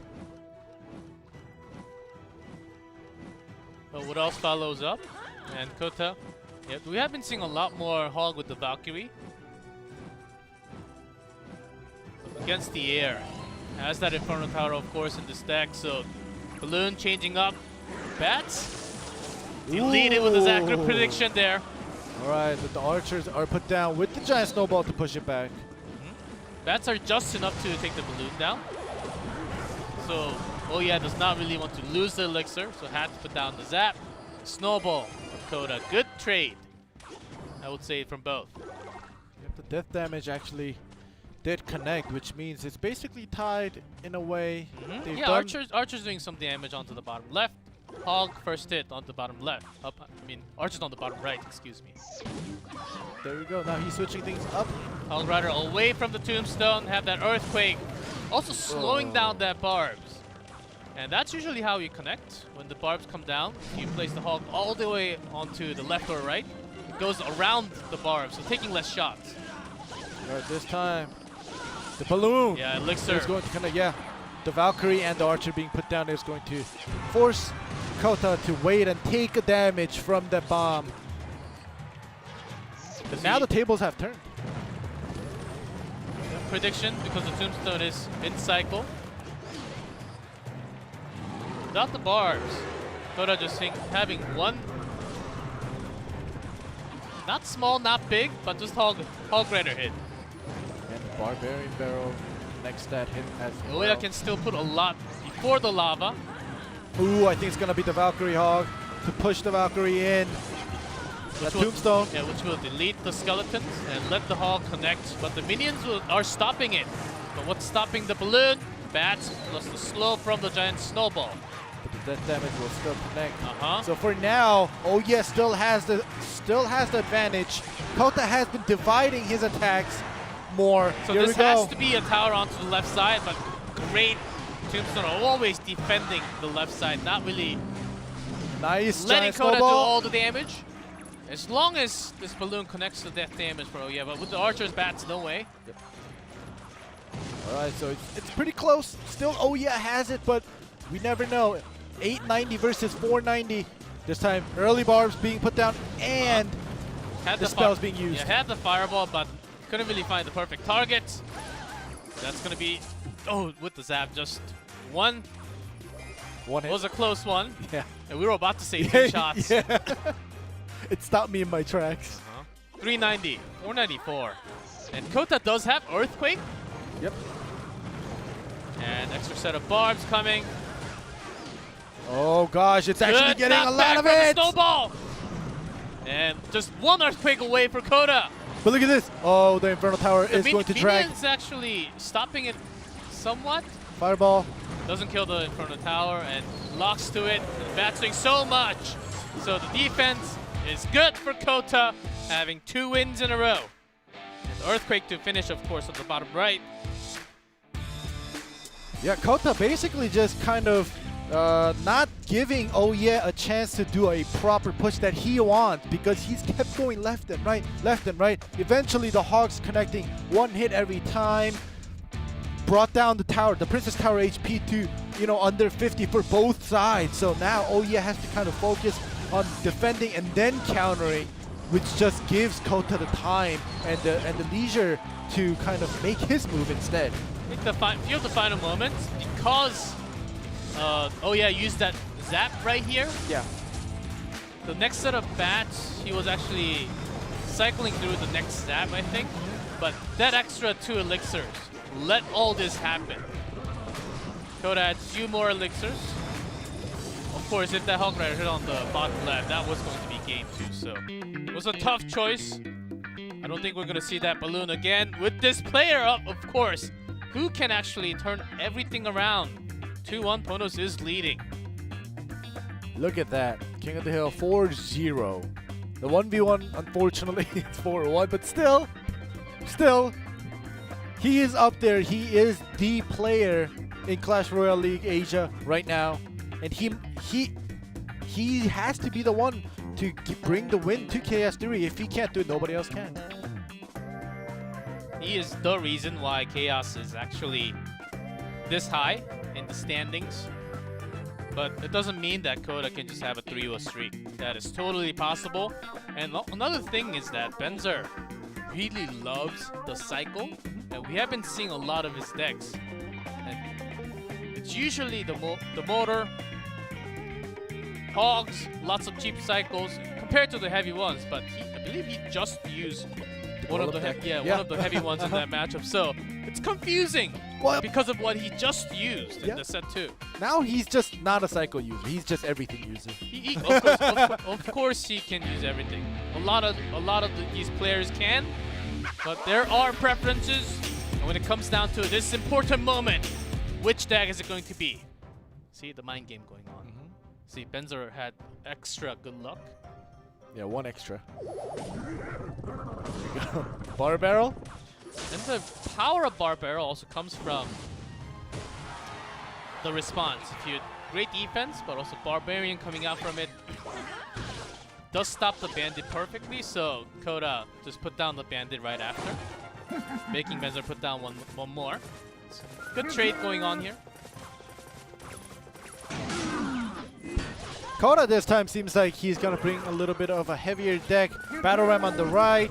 We have the Dark Prince on the left with the minion support. And the minion is actually going to land some hits on the left. And the Barbarian is actually landing a lot of hits. I think 3 hits. And a big Hog Rider push, but Hog! Oh, actually, Princess connects to the Valkyrie. And P.E.K.K.A, few shots. Hog will do his damage. And it's not too hard to stop this P.E.K.K.A. Yeah, I think Benzer wanted to push the Valkyrie, but you know the Hog was just like, get out of my way. But he did still get 2 hits onto the Princess Tower. One archer down, the second one. Plus the P.E.K.K.A has to be stopped, so extra hit. So for now, they've been trading. Benzer focusing on the right. Kota, like always that we've seen today at least, he has both the Princess Tower going back and forth, trying to chip the damage to see which side will provide him with the opportunity for that win. 4-4-5 elixirs here. Inferno Tower going down before the P.E.K.K.A does. So, and you can also just sit back and relax, get your own attack set up when the Inferno Tower just goes down by itself. Koda can have that timing. All right, there we go. He sees the P.E.K.K.A. He's gonna go with the Hog Bats. E-Wizard to stop. Still gets 2 hits. Koda wanted to have that really big setup. He took some damage. He knew that he was going to take damage. Oh! So that's the reason why he put down Ray Snowball, catching everything together with that slow. But the minion. Too many small units, plus that Inferno Tower not going down. I was going to say, the minions taking the attention away from the Inferno Tower was great. But at the end of the day, it stayed alive and it was able to connect to the P.E.K.K.A. And Benzer's Hog instead is actually connecting some damage.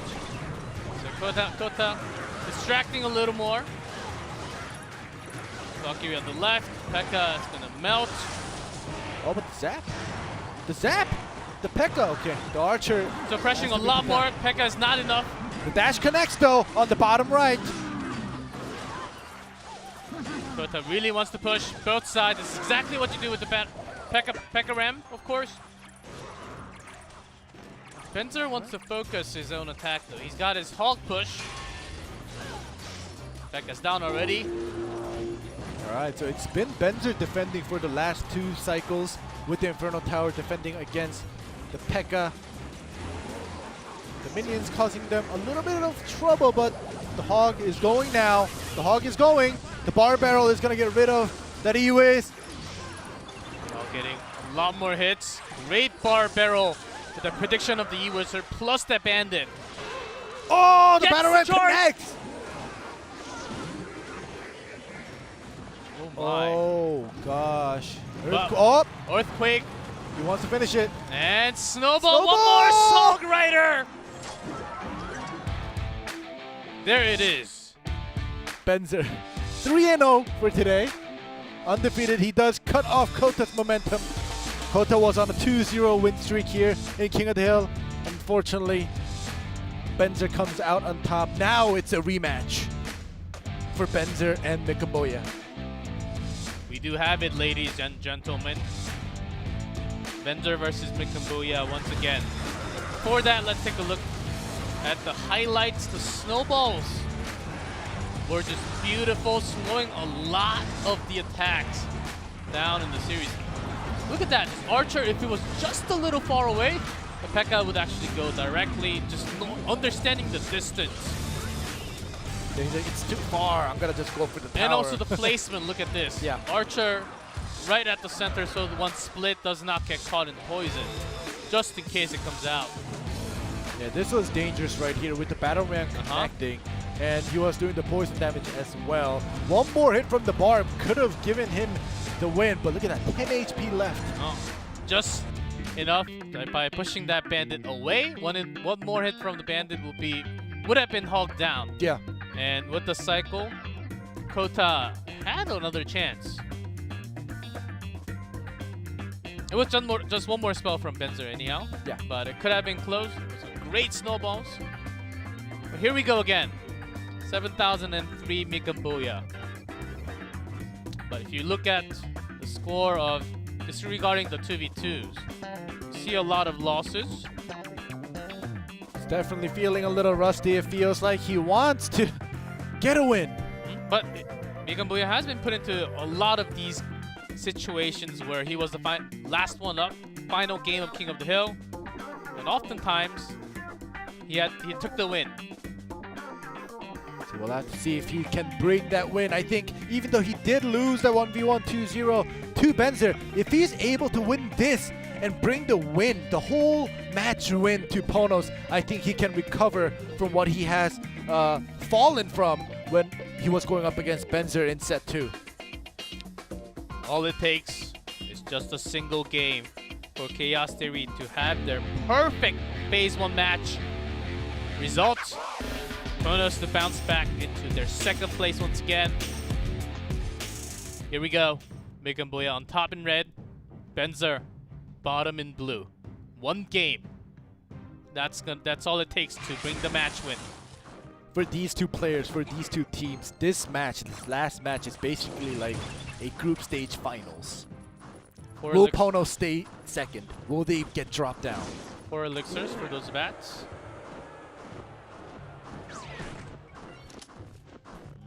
This time Benzer Smelling some, of course, quick cycles with the Musketeer. Here comes the Ram. Ooh. Lumberjack is going to delete the Ram Rider, but I was going to say Benzer feels like he's going to bring out some heavy decks here where Mikamboya will cycle. This is a nice matchup for Benzer. He's got with the balloon. I was about to say with the rage, it's going to connect, and Mikamboya does have a setup with the Musketeer, so not bad. E-Wizard being dropped down, plus the Baby Dragon. That should be enough to. Oh! Never mind. It could have been enough, but this time it was not. The death damage and a drop connect. Usually with the E-Wizard plus Baby Dragon, Yeah. just E-Wizard dropped fast enough is enough to defend against balloons. All right, well. But that's a big hit already with the first starting cycle. But Benzer, so it's troublesome. He wants to get the Ram to snare onto the balloon to make it slower, but he has to push with the Ram at the same time. He doesn't really keep it. He doesn't want to keep that defensive all the time. When Mikamboya can stack things up as defense, use that rage for that balloon. So let's see how the cycle goes here. Classic Ram P.E.K.K.A coming through. The EU is in the back to support this. It's not looking great. Not looking great. Not too much elixirs for Mikamboya. No charge from the, no damage from the Ram at all. Good snowball just before.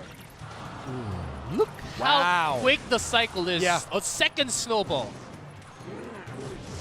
You saw Benzer with the emote. Wow. And that was a wild play coming from Mikamboya. Lovely defense, lovely cycle. Yeah, this is why this deck is so popular within the players. Having the Lumberjack plus the balloon. Because you can have this quick cycle. Alright, here we go. The Ram Rider for the defense and the EU is this time. With just one extra snare onto the balloon. Yes, it does slow it. Oh, the Rage almost allowed it to drop, but still, the death damage does connect. But look at the right side.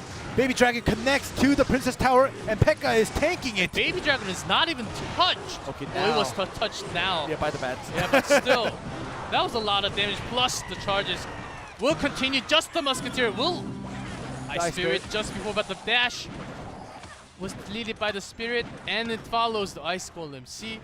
Oh, gosh. What is this defense? And it the damage on both sides. It doesn't even make sense. It's so good. Right, here Lumberjack we go. once again on the left. Lumberloon. The Ram Rider's not snaring. Okay, finally it does snare the balloon. No, it went to... Later one actually went to the Barbarian!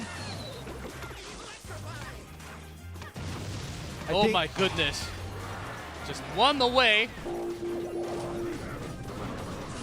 Right. 345. He doesn't have... Mikamboya doesn't have anything like the poison.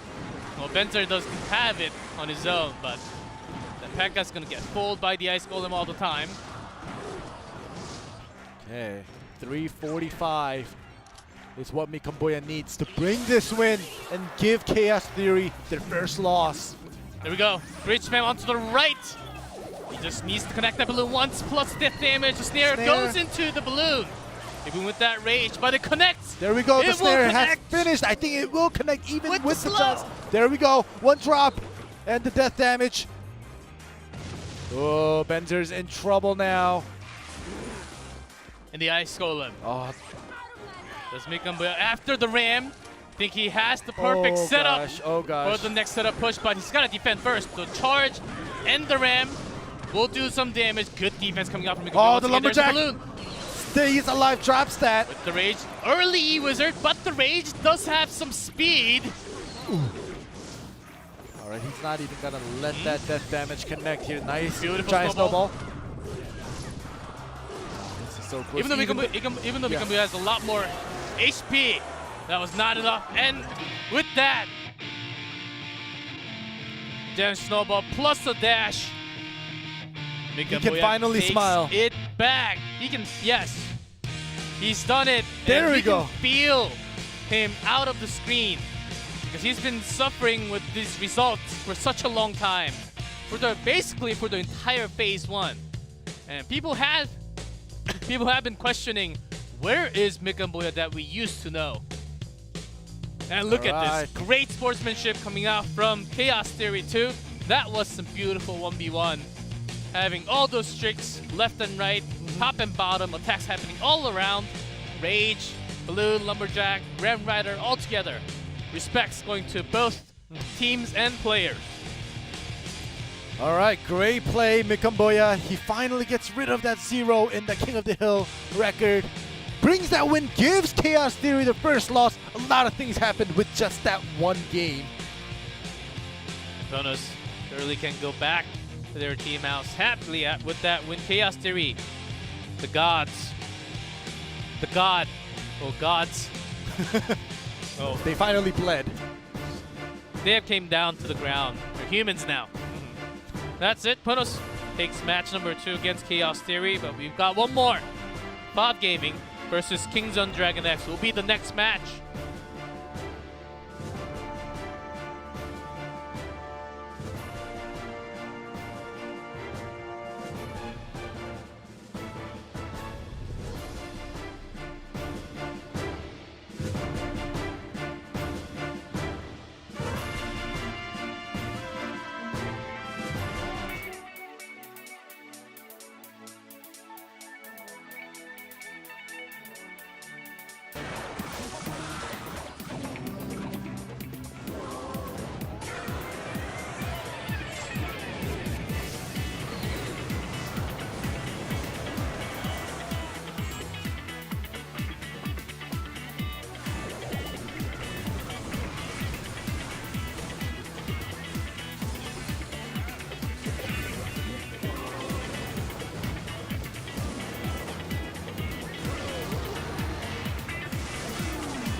If you are waiting for Clash Royale action, you came to the right place.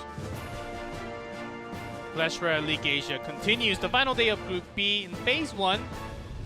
We just had some incredible 1v1 action. It is going to continue with OP.GAMING versus Kingdom Dragon X. Both teams in the middle of the pack, and Kingdom Dragon X suffering from 1-3 right now. Yeah, very unfortunate. In our previous match, we had the number 1 team go up against number 2 team, and Chaos Theory gets their loss. But now we have Kingdom Dragon X and OP.GAMING, the 2 teams that are at the bottom. But winning today's game can bring them up 1 step to the middle. And on your screen, we have OP.GAMING, Kintashan, Kentsumeshi, Jack, and Donnie. And last week's Jack 5-0 was incredible. We'll see if anything even close to that happening today. We've seen what Jack can do on stage. So a lot of these teams having 1 ace player is bringing the win. Bob just started that last week, but up against Kingzone. And they've also got a member like that. Nuri also had a streak. Alpha is a great 1v1 player, as well as the additional True Fast on the roster. July also keeping that 2v2 really strong, changing up from time to time, but July has been really keeping up with Nuri on that 2v2 for Kingdom Dragon X. So this roster has potentials, and let's be honest, for both teams, they would be thinking that this is the opponent they should be beating. Yeah. Yes. Yeah, exactly. You're exactly correct. They're both 5th and 6th, but you know, they're both 1 win and 3 losses each. And especially for Kingzone's thoughts, OP.GAMING, they got their first win last week, just recently, and we'll see if, you know, who comes out the victor here. But here we go with the entry. We have Kentsumeshi and Donnie for the 2v2 representing OP.GAMING. For Kingzone, we have July and Nuri, like G-Clef said, as usual. Jack versus True Fast for the 1v1s. Yeah, this roster for 2v2 1v1 seems very familiar for both teams. Yep. But what's not familiar is that Barbarian Barrel ban. I believe there had to be lots of deck changes. I'm pretty sure all 5 out of 5, because that Barbarian Barrel is not going anywhere anytime soon. It definitely isn't. And if you remember, last time when Jack got that 5-win streak, in that 1v1, he also had that Barbarian Barrel ban. And Paper Thin and I were like, all right, so we're going to just stick with the log. And that's the reason why we see a lot of logs. And even without the logs, some 3 spells, like Snowball Zap and Firebolt maybe, or Poison. Variations on that too. We tend to keep that cycle, 3-spell cycle, a little faster. Kentsumeshi Donnie up here. As we've seen some Goblin cycles. I think we've seen a lot of different ones, especially for 2v2. Still yet to see some slower Golem, but compared to the Golem Double Prince, we have seen that the speed of Giant Double Prince has been a lot faster, and the opponent having the Golem can have some trouble just playing with that speed. Let's see. These 2 here. Same goes for Kentsumeshi and Donnie. They both want to win. These are, you know, these 2 teams are basically in the same position in Group B, but they don't want to be that last place team at the end of today, because it is the last day.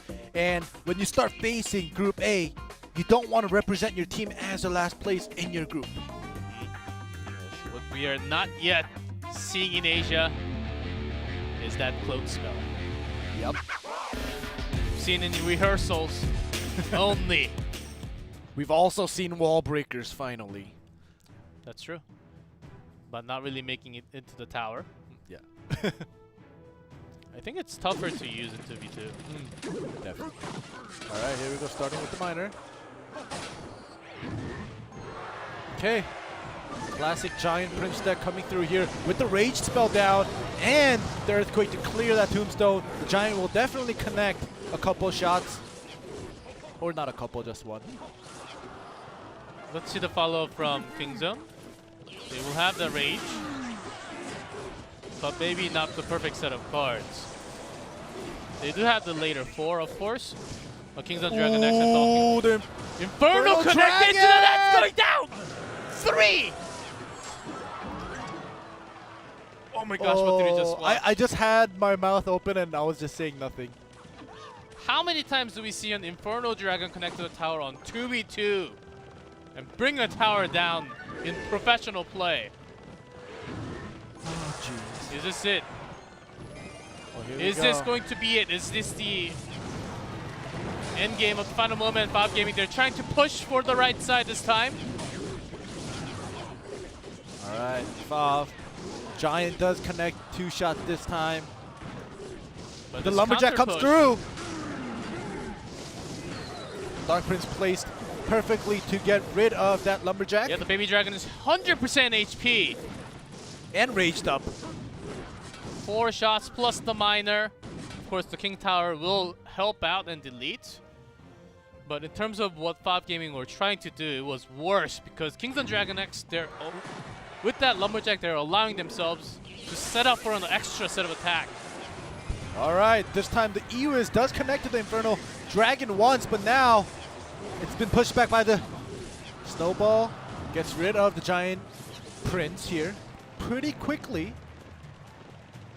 Now this was actually the push that got rid of the Princess Tower. They didn't follow up with anything else before. Infernal Dragon connects to the Princess Tower, deletes it. This time they're gonna go for a counter. Inferno does connect, but alone with less HP than 50%, it's not going to do well. What's been troubling 5 is actually that the Inferno Dragon deleting the Giant and continuing its damage, not like the Inferno Tower. The Dragon moves. Exactly. It follows you, it moves. And right now you can see that 5-Gaming is in a hurry. But they do have an Earthquake, but not even close to their own set of attacks. And that just just one change with Inferno Dragon instead of the Tower. And that was basically it for this game, I would say, in summary, because I think 5-Gaming, they were expecting a Tower. That's why they brought a lot of Earthquakes along with them as a spell. But Kingzone, if they stay air, this is what happens. The mind game in between using the Earthquake or the Poison. And this matchup was unfortunate for 5-Gaming, I would say. They had the right mindset, of course. Mindset and the plan. But against so many air units, it's really hard. Baby Dragon, Mega Minion, Inferno Dragon. Yep, so the Rage being dropped, and the Baby Dragon able to, get rid of that E-Wiz was huge. We had Kensumeshi with the Snowball, but he had no elixirs, unfortunately, so he couldn't push back the Inferno Dragon. Yeah, and also he was the one having the Mega Minion with very low elixirs. So that's the reason why Inferno Dragon actually connected to towers. One bad matchup with a lot of the spells. Can happen. As long as you are good, you can change up the second one. Right. That's a real change. With just one spell and added to the game, this changes a lot of the extra units and actually the percentage of all the air units that we see. It's a lot higher, I would say, compared to what we had before Earthquake. Yep. No timeouts being used before getting ready for game 2. Here we go. 0-1.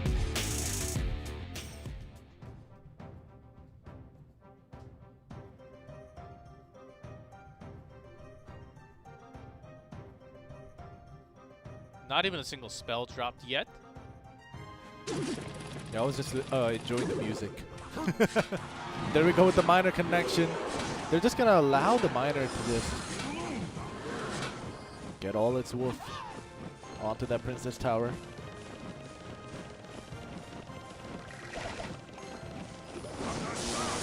And an early lightning to push this one out.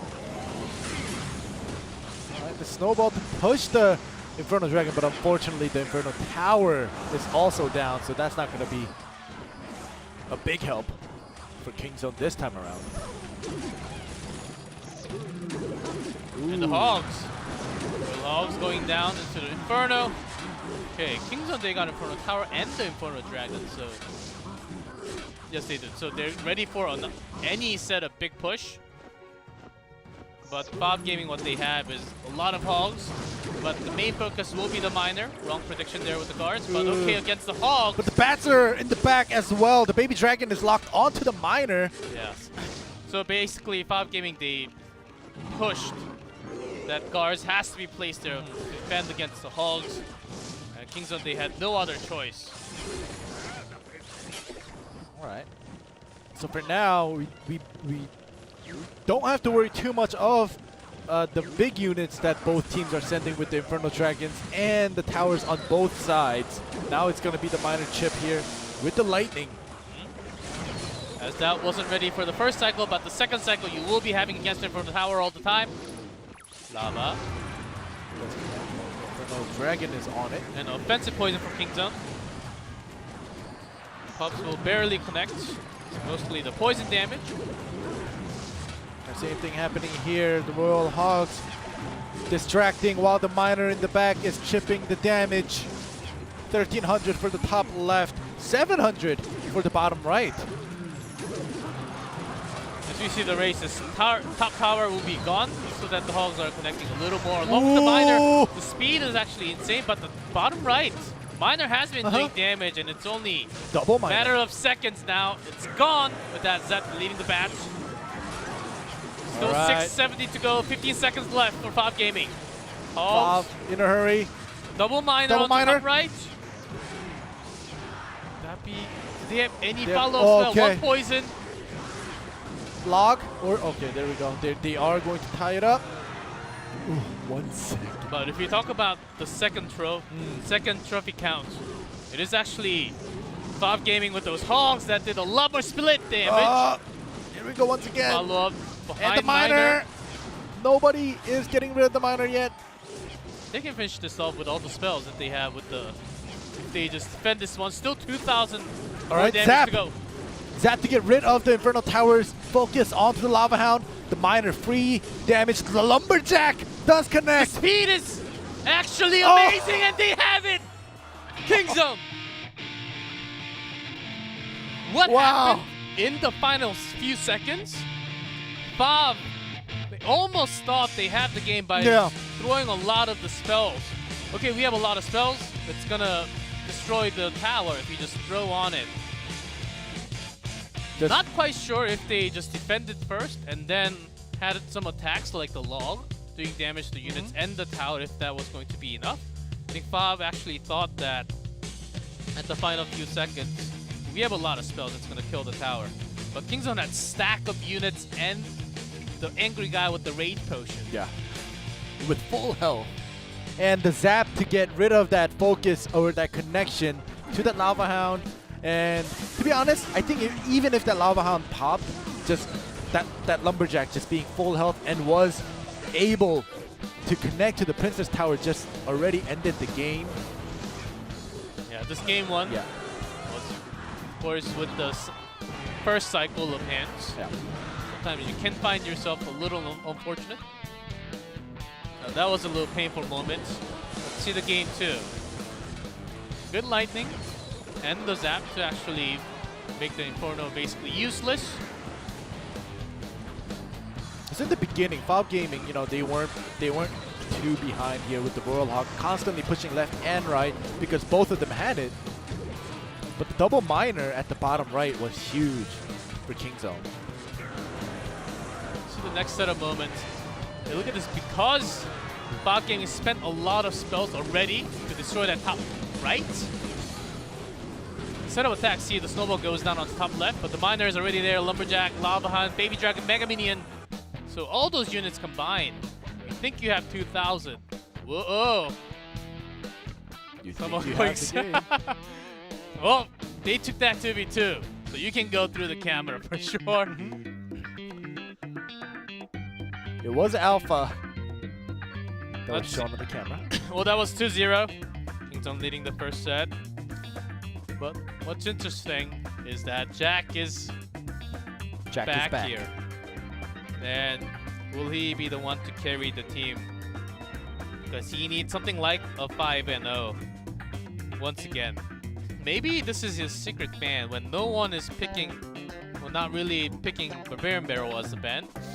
he would be the one to ban it and use all the possible log baits, some really quick cycles with the log. Maybe he just likes log. Yeah, I think he just likes log. But we have TrueFast on the other side. He wants to seal the deal for his team, get the win against Jack. But we know what happens when Jack is mad. He's gonna go 5-0. The only guy who beat Benzer. That is not true anymore. But not still, anymore. it was only one King of the Hill. Yeah. From Mikambuya now. But either way, both of these guys like pretty much the cycle decks. More towards Jack. Jack loves the cycle deck. But TrueFast is also another fast cycle deck player as well. We've seen a lot of Barbarian Barrels coming from TrueFast in this season. So we may expect some going back and forth here. Barbarian Barrel, you can say that to every single player because it's used in basically every single deck right now. Let's see the changes. They had 90 minutes plus to change all the decks. And TrueFast, he was bringing some creative, the non-meta decks, I would say. Especially the first time he played in 1v1. Did I say Barbarian Barrel? I meant Goblin Barrel. Okay. Sorry. Yeah, I meant Goblin Barrel for TrueFast. But yeah, here Lots we go. of ices. It's getting cold here. And Expo. Rocket. And it might just be Expo from TrueFast from the Rocket. Yep. The Expo Very, does very connect. likely. Yeah, because of that small buff to Expo, and even after the Rocket, it does connect now. And the log makes perfect sense, of course. Basically, the same deck going back and forth. Log damage. This is actually the deck choice that was basically forced by the Barbarian Barrel ban. Ooh. To the tower instead. Okay. Well, that was that defensive Expo, so he's not worried. He's just gonna trade the Expo for that tower damage. Yeah, TrueFast was expecting that. So, and then the set of attacks, what you do with the defensive Expo, you have that much radius to cover with the Expo, and then you set up for the next one. For There your we go. offensive push. But now we have the Expo spots changing. But now TrueFast Expo landing onto Jack's Expo. So right now, there we go. Yeah, Jack's gotta slow that down or just even throw a log, yes. It's gonna connect a little bit more. And the skeletons predicting the Ice Spirit to come out or whatever it was going to be right after. Right, another one. It's not gonna give him time. This is the real drill. But if you notice, TrueFast Expo connected a little faster, but the Ice Wizard is going to support that a little bit more. Big slow coming down along with that tornado, helping Jack win that Expo fight for now, but it doesn't go, of course, go to the tower directly. There we go. But it's a setup for his own attack right after. Expo is basically gone. Okay. We're just going back and forth, the Expo battle. Yeah, but still Jack is leading in few elixirs, not too much, but few elixirs in this kind of matchup. Mirror matchup does make the difference. Like if the log hits the Expo or not, it doesn't hit one more unit than the opponent. Seems like it's going to the tower. There we go. He's going to answer with another rocket because Jack knows he's leading in damage, even though it's only by, roughly 140, 150. And Jack was also leading in few elixirs, so nothing bad for Jack, I would say. Another cycle of... okay, Rocket, this is going to be big. Okay, Mega Minion. But Ice Wizard will only be able to stop for such a long time. But this double Expo, the defensive one helping out. And it connects to the tower now. Oh, this Slow is down big. Mega Minion, this may be it. And it goes down to Rocket range. Jack is going to take that Expo cycle. Mirror matchup, we've seen the skills.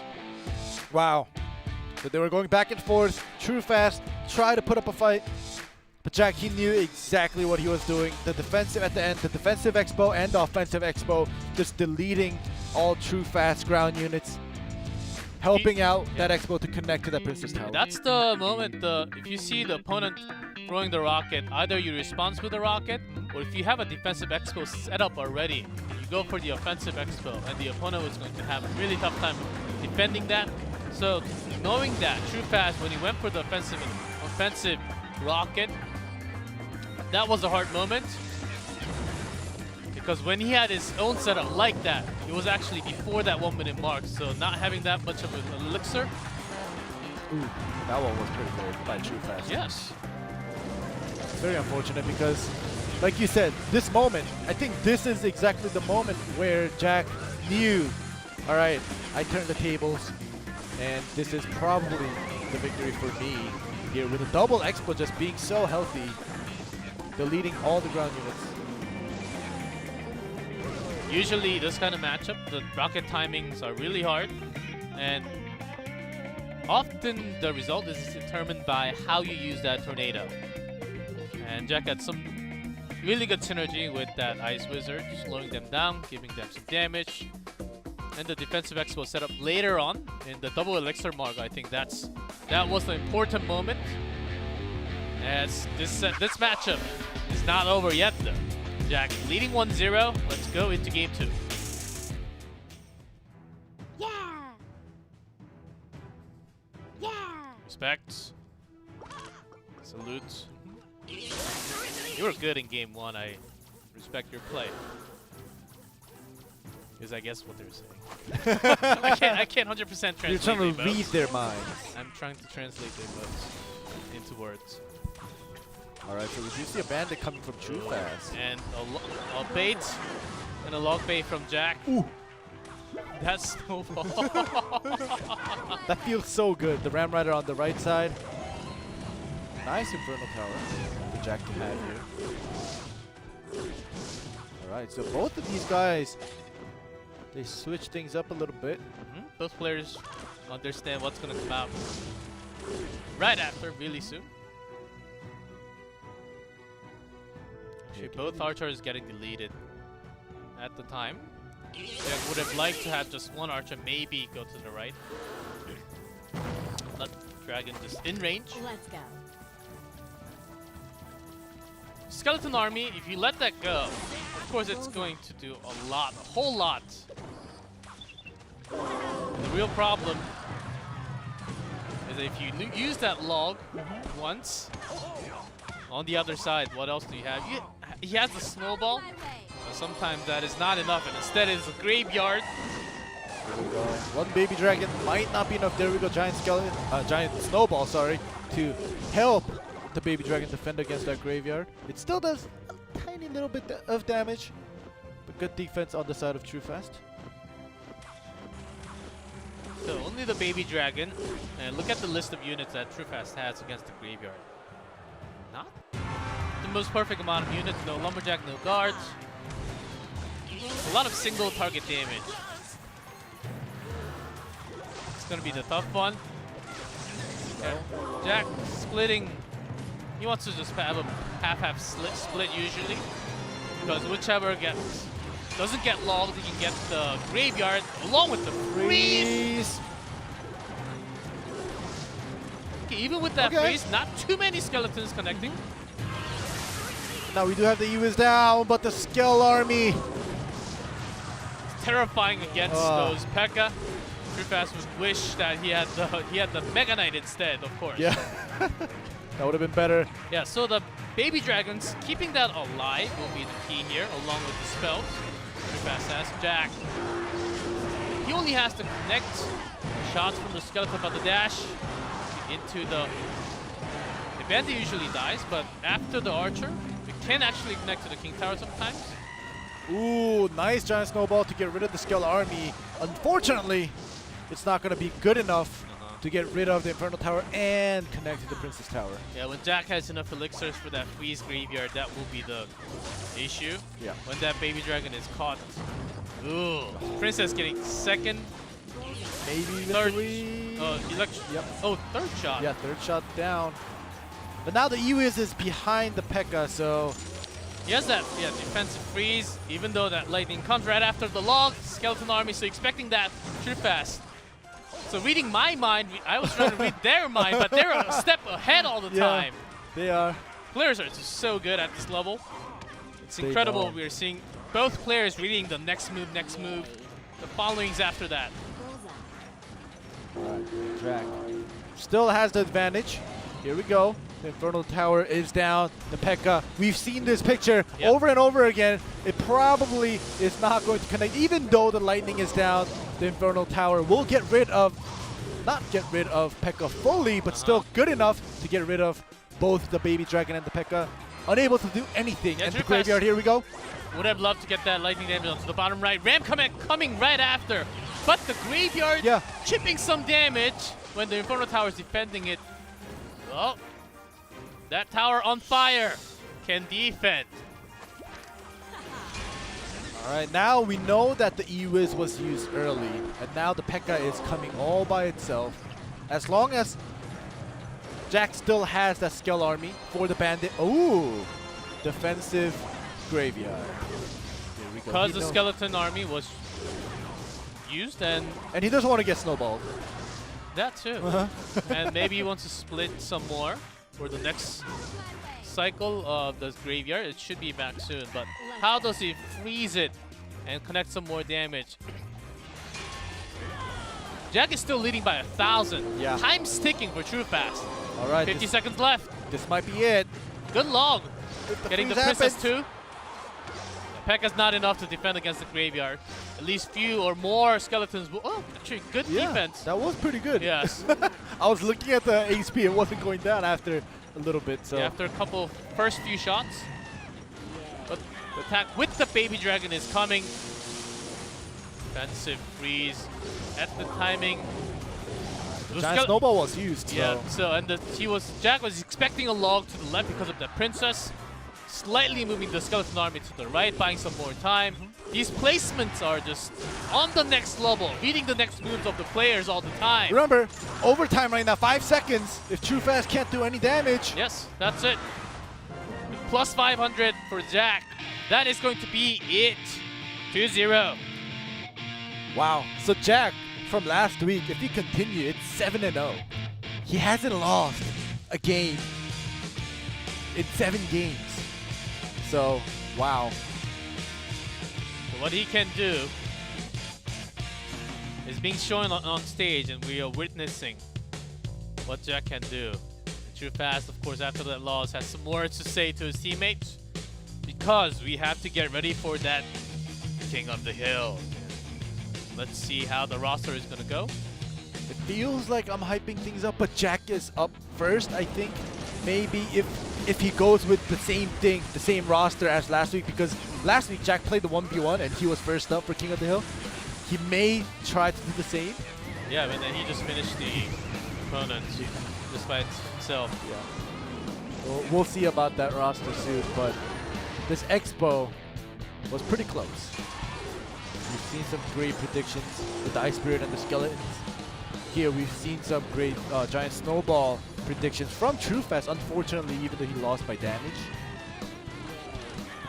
True Fast had the right amount of spells. We had, of course, without the Barbarian Barrel, we were expecting some three spell decks. And because Jack plays a lot of cycle, I think True Fast was trying to play in both lanes, having the Ram Rider and the P.E.K.K.A. on the other side, but that doesn't really work against the Graveyard. It's really hard because you have to set that up. Well, after that match, we have exactly what you said. Jack going first versus Alpha. Kitashan the second up for OP.GAMING. Nuri to respond from King Zone. Danny for Fob. Last one going, and True Fast is going to might be the one sealing the mark for King Zone. We're yet to see, but the bands. Okay. Not the Dark Prince, but just the Prince. And a Mega Minion.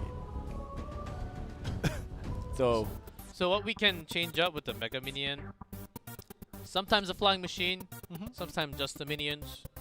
There are lots of differences that you can make. If you also want to take out the Baby Dragon, sometimes Musketeers are just enough. Alright, well Jack, you can see his record. He is racking up those wins right now. He's going up first again for this King of the Hills.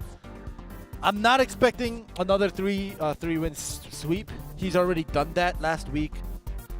And he's already won 2 games in a row today in that 1v1.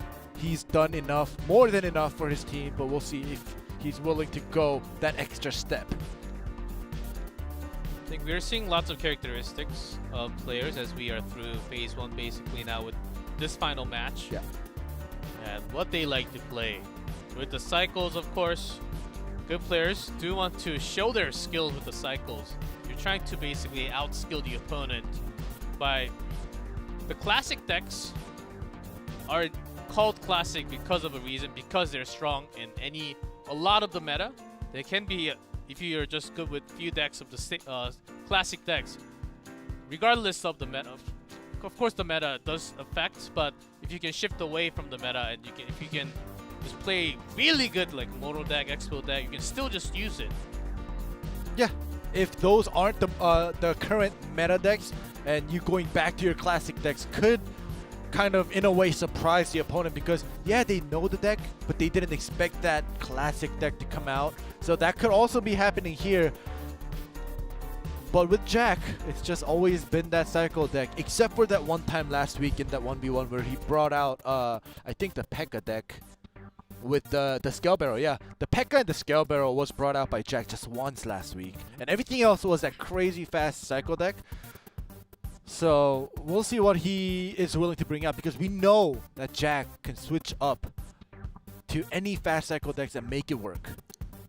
We've seen some log baits with the Barbarian Barrel being banned, but not this time. I think we're going back to what is most likely is the meta, but we have seen the Three Musketeers a little, but maybe there's a chance, room for some more. Here we go, King of the Hill. Set score 1-1 tie between Kings on Dragon X and OP.GAMING. Alpha on top, Jack in bottom. Just waiting.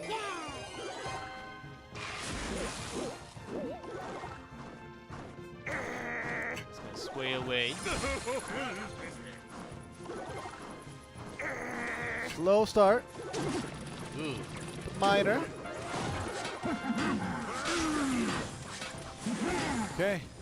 So now the Prince's Band, the Dark Prince will still come out in the graveyard. Yeah, with the Ice Wizard Tombstone, was a high chance of offensive poison from Alpha. Right. The girls will be down from the poison, but the boy stays with the Ice Golem. Let's see the setup from Jack. If he wants to push this farther. Balloon. More than enough tank, but the Barbarian Barrel will definitely be good enough. But if you notice, the Miner does take the attention away, and it still gets one drop before Let's see activating. if that was worth. Yeah, 2 drops. It will be funny if none of the Princess Towers are down, but the King Tower goes down. Yeah. I don't think I've ever seen that happen. Have you? Not in professional play. Yeah. I remember back in the day where in 2v2s we had the Goblin Barrel clone to the King Tower and just destroy the King Tower. But yeah, in professional play, I don't think I've ever seen the King Tower just go down first. Yeah, Balloon Cycle with the minor Rascals.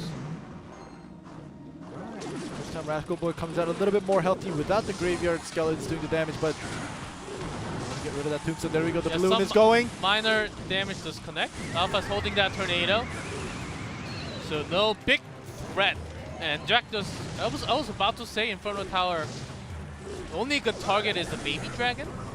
So I was thinking maybe that will just be sealed and not be seen too many times in this game. Yeah, the Inferno Tower being put down will activate the poison and help out Alpha in a way. Do the damage onto the tower. This time, the balloon has to go destroy the Tombstone itself. Not going to get a drop onto that Princess Tower. Counterattack coming through from Alpha. Nice. And a good drag. Yeah. Oh, so many skeletons were on that Princess Tower. Look at the damage. Alpha's Tornado really changing the game. Jack's having a tough time, of course. He wants to connect the balloon. Miner's doing some damage. But in time, let's see. That's just not enough with 97 left. Okay. Alpha takes Jack down. His streak is gone now. All right, so I guess for Jack, it's 7-0. That's his winning streak until he gets beaten by Alpha. Now Alpha will go up against Kitashan, who actually has been playing a little bit more towards the 2v2 with Kentsumeshi in the past. But we'll see if he's able to beat Alpha and keep OP.GAMING in the game. Yeah, Jack was willing to bet on Tornado if there's Tornado or not from the opponent. Of course, it was a ban, and Alpha had the perfect spell against the balloon to drag it away, make sure it doesn't connect, at least not directly hitting the tower. Or plus, if you can get an easy one, not even getting the death damage from the balloon, but activating the King Tower, of course, helped. It did if the drag that did not activate the King Tower, the miner would actually finish the Twisted Tower over there. King Tower helps a lot against the miners, all those log baits. But up next, Kitashan is up. First time playing 1v1. I'm excited to see what he's going to bring. Because usually when we have new players like this, we see a lot of crazy things happen. Like Sparky, which we haven't seen too many times. We did see them a couple of times, but like all of a sudden, starting last week, they started to go back and they did not come out. So you never know. Kitashan could bring out anything. And like I said, he's been just focusing on his 2v2s, finally coming out for this 1v1 in King of the Hill. And Alpha, a formidable opponent who has been, you know, pretty good on this 1v1 run for King Zone Dragon X. Yeah, but I heard from the players, the reason why we see a little less Sparky because we have the Dark Prince and the Princes. Yeah. Because we want to stop those charges. Who's the best? E-Wizard, E-Dragon. And when there are lots of E and Zaps, Sparky's gone. That's basically the result of what happened and the reason why we're seeing less Sparkies in just a few weeks. I think it's a good response and how the meta shift somewhat funnily that way. But the second game is ready. Let's see what Alpha brings. Kitashan ready. That's how I play actually. I want to line up with my eye level with the device. Okay. I was gonna say, all these players, they have their own way of holding the phones, looking at the phone from different angles. You can adjust to it. Yeah. OGN's got the tech. All that tech ready for the players. Ooh. Well, yeah, Alpha responds here with the balloon. Yeah, when that you want to try your balloon when that E-Wizard is onto the other side. With that Inferno Tower, it will just be enough with the trade 5 elixirs. Okay. Now we know what Alpha is going. Kitashan could still change out with that miner. Alright, Alpha is gonna let the miner do some shovel damage here. Answer with the miner. And then the real one, Alpha, very likely also has an Inferno Tower along with this. So, how we can set this up? Well, might actually not only against the Valkyrie, he might want to cycle, but he wants to find a better cycle with that balloon. Making sure that Inferno Tower locks onto the front units first. At least balloon to do some death damage or not, miner will keep doing the damage. Yep. Yeah, I think death damage just enough. Yep. Go, it does connect. Kitashan did have the advantage for a little bit. Alpha comes back with the miner balloon to tie things up, but this time around. Great snowball protection coming down from Kitashan, deleting the skeletons, making the miner connect so many shots. Yeah.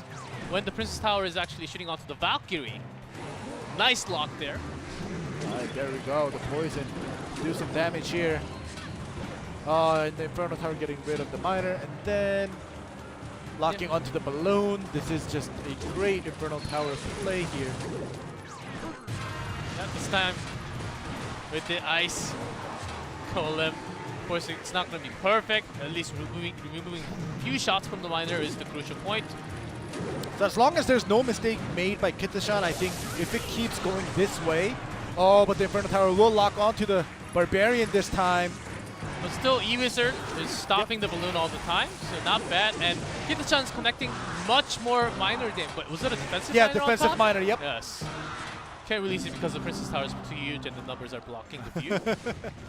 But yeah, as I was saying, you know, if Kitashan just continues this cycle, he may just have the win, but Let's see if Kitashan can actually get that balloon's death damage away perfectly. yep, there we go. That's good enough. Now the miner and the poison. Stacking extra damage, and Alpha's miner again had to be used as a defensive way. So that's another loss in damage and cycle. And now we know Kitashan still has another Inferno Tower. He's already cycled through once. That Inferno Tower was just healthy, so it stayed alive for a long time. There we go. The other one is put down. The miner comes through. See how long the miner survives. But here The we dash, go. The dash. Just before that, Skeletons. Poison is still doing damage, and the second miner with the snowball. Nice snowball. Nicely done. Kitashan will take the game, and that's a comeback for OP.GAMING.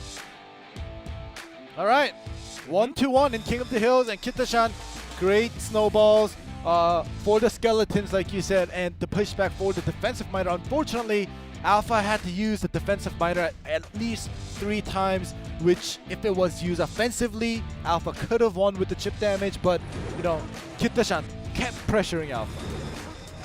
The moment we saw the defensive miner from Alpha, knew that like Kitashan actually had the cycle advantage for blocking the balloon, making sure the death damage doesn't connect to the tower. He had the E-Wizard along with that Inferno. That balloon is not going anywhere close to that tower. Once he finds that perfect cycle against the balloon, plus the miner with predicted snowballs happening over and over again, it's really hard when there's that knockback. Maybe there should be some nerfs coming to that snowball. Knockback or the slow. Who knows? Who knows? Nobody Everyone's knows. playing it. I want my zap back. But yeah, finally now we have Nuri on the lineup. We've seen Nuri go 2-0, 3-0 in King of the Hill in the past, and look at his King of the Hill record, 5-2. So that's a pretty high win rate in King of the Hill. So he may be the one to stop Kitashan in his tracks when it just started. So the moment that surprised me was that when Nuri went up against the 3 members, the opponents, by himself, Rad, Kota, Mick, and Booyah, it was a 3-0. Was actually really shocked and what he could do. It's an incredible play with lots of cycles, and of course the double print along with some giant did connect. And the big surprise comes because we know Nuri basically this season has only been playing 1v1s, and he just comes out from time to time. No, for 2v2s. Oh yeah, Yes, 2v2s. Sorry, yeah. Yeah. So he only plays 2v2s with July, and he just comes out for King of the Hill from time to time. But yeah. But 1v1, all the players are good at it because you want that gold rush all the time. It's never on 2v2. Yeah, it isn't. But we're ready for that. 1-1 tied. Nuri on top. Kitashan in the bottom. Prince being banned, we can select out few decks. Less giants will be shown. You can. This is the mind game that you have between the players before you go into the match. Okay, Mega Minion ban. What the hell are you thinking? He's thinking Dark Goblins. All right, we have the Lumberjack and the Dark Goblins here. Lumberjack is gonna force out the Ram Rider. Yep. And with that snare, slows forever. And stuns, so no charge. Yep. The rage is rage. going to be expected. Yeah, Pekka gets if that, one. Yeah, even if that Pekka comes down fast enough, with the rage, Hog will always get a shot or more. Yeah, That it was a tough definitely one. worth. Even with that E-Wizard stopping that Pekka for some time. All right, well, this doesn't look good. The Baby Dragon connects. There we go. The Lumberjack is going to distract the P.E.K.K.A, but the Baby Dragon full health, getting so many hits connecting to the Princess Tower. And here we go. Kita-san does maybe in the next card or so. Maybe he just had. Okay, I think not right now he has the Hog Rider, but with that rage, I think he was slightly thinking about having that Hog onto rage once again. But that was kind of a weird timing. So switching things up, we have the Hut. Gonna try to do the chip damage to the left, change the focus for Nuri, but he's not gonna have it. The Lightning Ram Rider connects. Yes, these are the 200 IQ plays. Have the Bandit along with that Ram Rider, so Ram Rider does not charge into the Hut at all. So along with that Lightning, he's going to get no charge anyhow. But good amount of damage from the Rider from Nuri. Kita-san trying to force out that EUIS to the left to Dark defend. Goblin is gone in 2 shots. Yes, he wants to keep that Dark Goblin for chip damage. Alright, here we go once again. The Ram Rider. Bandit going. Hog Rider going Perfect, freely. 3 shots connecting. And that's Tower gone. Even with that Hog Rider on the top left, just connecting 3 to 4 hits, it's not going to be good enough. Just a little unlucky with Kita-san, the timing of the Lightning, because it doesn't instantly come down on all 3. Just connecting all 3 target was perfect. Lightning coming down. 10 seconds left. And Nuri, is he about to do it? Oh, he may just do it. He does get rid of Kita-san in the 3rd game of King of the Hills. It's going back and forth. The first win was King Zone, 2nd win Fav, and now it's back to King Zone. We'll see how much of this back and forth we'll be going through, but the last member that is left for Fav Gaming is Donnie. I have the final player ready. But that cycle with that Hog was of course a tough one. Yeah, when but it it wasn't impossible with what he had with the skeletons, the Hut, and then Lightning, of course, had some really good Lightnings coming down from Nuri, just deleting all those elixirs. But the problem was actually the Bandit. Okay, I've used my skeletons for P.E.K.K.A, and there are not too many units. I have to keep those Spirit Goblins alive to keep the charges away and dashes away. So there are limited amount of things that Kita-san could do against all these big attacks coming. Yeah, basically Nuri just had a very good counter deck. Like you said, the Bandit and the Lightning getting the most value out of it. But, you know, having that P.E.K.K.A for that Hog Rider or any fast cycle decks, P.E.K.K.A is just so good to defend against. You don't have to use it offensively. And the Ram Rider Bandit, obviously, we've seen them connect from, back-to-back, Lightning deleting everything in its way. Especially at the end when it deleted that EUIS, it allowed the Bandit and the Ram Rider to just do free damage to that tower. Comes Danny. Power of Ram Riders. Snares. Scary. Can be a painful thing when you want to go for that tower. Slow you down immensely, basically. Just keeping, of course, it doesn't keep you on the same spot. The slow is incredible. I believe close to like 90%. It works so much better because if you have like just 1 or 2 units, it just keeps going back and forth. So if you don't want to get snared for too long, just put down, a bunch of units, and the snare will definitely not focus on just 1 unit. So that's another way. We'll see if Nuri is able to finish this, because if he wins, beats Donnie, the win goes to King Zone, and Fav Gaming remains at the bottom of Group B. Totally possible. And Nuri may be the one making that happen. Donnie needs 2 straight wins against Nuri and True Fast from King Zone Dragon X. This Bandits happening all over, along with the P.E.K.K.A. So with that Valkyrie, if Nuri brought that Hog, so Set up Hog, quick cycle along the Valkyrie. Won't be too bad. Depends on what Donnie has. It could be Batter Ram, it could be the Ram Rider. Ram Rider a little worse, Batter Ram. Not bad actually because Nuri's got that Inferno Tower. Alright, Battle Ram on the left and the right. The E-Wiz does connect to the Inferno Tower, but Good the P.E.K.K.A.'s damaged though. Good pull into the Inferno Tower. Oh, the E-Wizard connecting a lot of damage into the tower actually, top right. Nuri doesn't seem happy here. But still, Nuri hasn't made his initial attack official yet. So, we'll have to see. Donnie just revealed that P.E.K.K.A. super early. He wanted to go through with it. Hog Rider finally coming through. This one. But that's a good sacrifice that Donnie's willing to make. To set up barbs, connecting the damage. And just before the charge onto the tower, Valkyrie comes down. I thought that Battle Ram might have connected, but perfect timing to break Nuri it. had way too much elixirs to let that happen. Yeah. A tough matchup, I would say, for both. Let's see how the cycle goes now. Donnie's what he was looking for, that double elixir time, is here.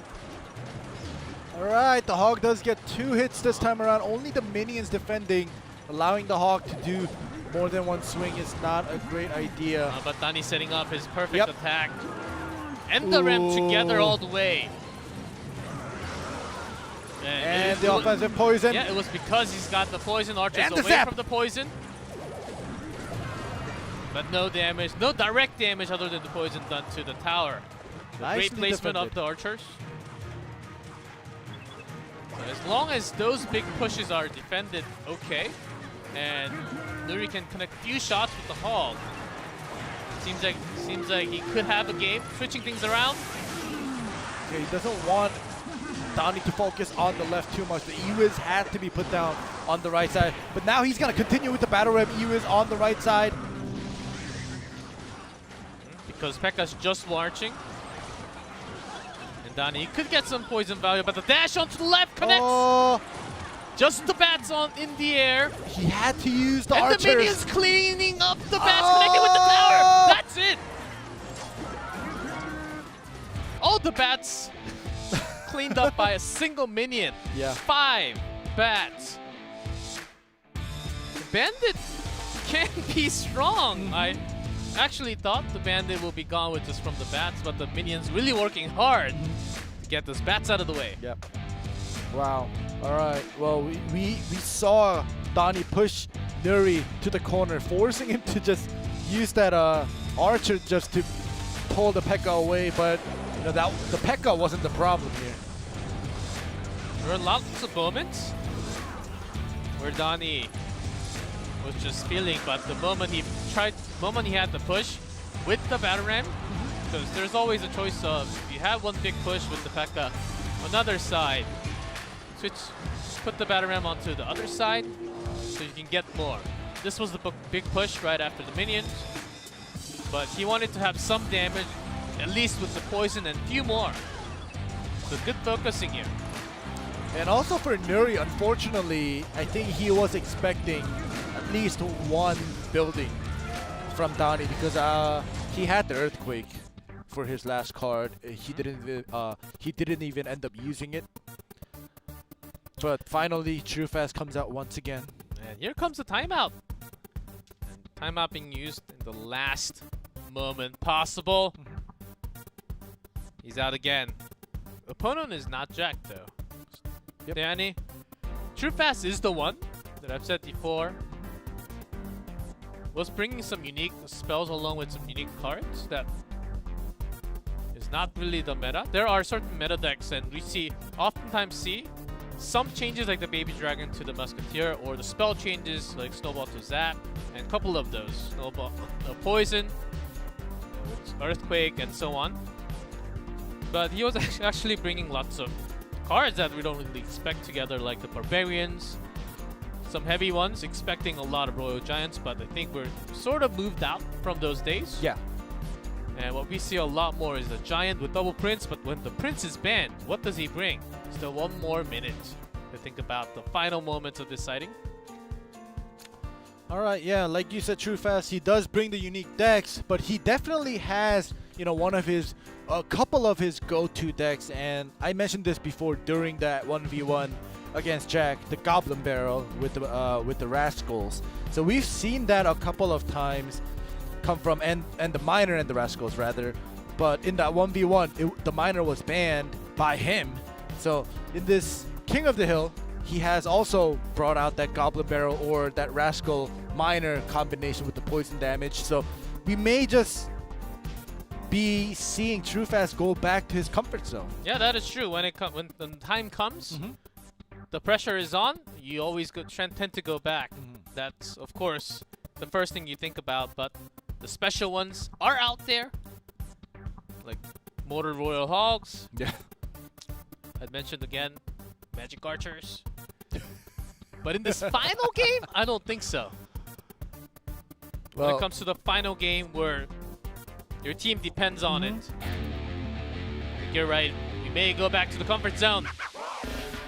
Game 5. 2-2 tied between OP.GAMING and Kingzone Dragon X. guys have to remember, the winner of this leaves the last place position of Group B. The loser of this matchup will be the last place team in Group B, because today is the last day for Group B before we mingle with Group A and B starting Saturday. There's that Royal Hogs. And the Tesla means an Expo. The Expo, not most likely Expo. There are some crazy changes that TrueFast did bring before. Okay. Bandit. Oh, the we dash heard happened. we heard the whistle. Yeah. Yeah, but still the barbs are connecting. This is 3 shots. the trade that the TrueFast is willing to take by having that collector up there. So only thing we're expecting is an Expo. Yep. He's just gonna wait for it.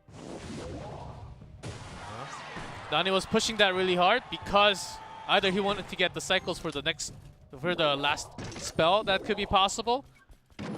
Yeah, he's just waiting. There we go with the Expos and the 5 Barbarians put down. But the Bar Barrel is available, and the Flying Machine can actually be a pain for that Expo, but this time he had the nice setup with double collectors. So it's gonna connect to the tower. Gonna do a lot of damage. The Musketeer will definitely try to do some damage, but get rid of 2 bats only. Expo does More than a ton of damage. 1,000 damage. That's but that's a lot of damage, but just a little more to what Donnie actually did. But the problem is that there's 2 collectors. Yeah, that's the big problem. He's playing 2x elixir right now. On fire, brewing those elixirs right now. And Alright. it looks so easy. Just put down the 10 elixirs, Expo, Tesla, and you're good to go. Just follow up with some few units right after. Musketeer knocking onto the Ice Golem first. Great Bar Barrel to delete the Musketeer on the bottom. And the Musketeer from TrueFast survives. Yeah, but right now you the see dash. Donnie just putting everything down, but the double Expo now, he's running out. He had 2 elixir collectors. This seems like a really tough one to break through. Flying Machine will be doing damage to Expo, but right after, Musketeer comes a little bit too late.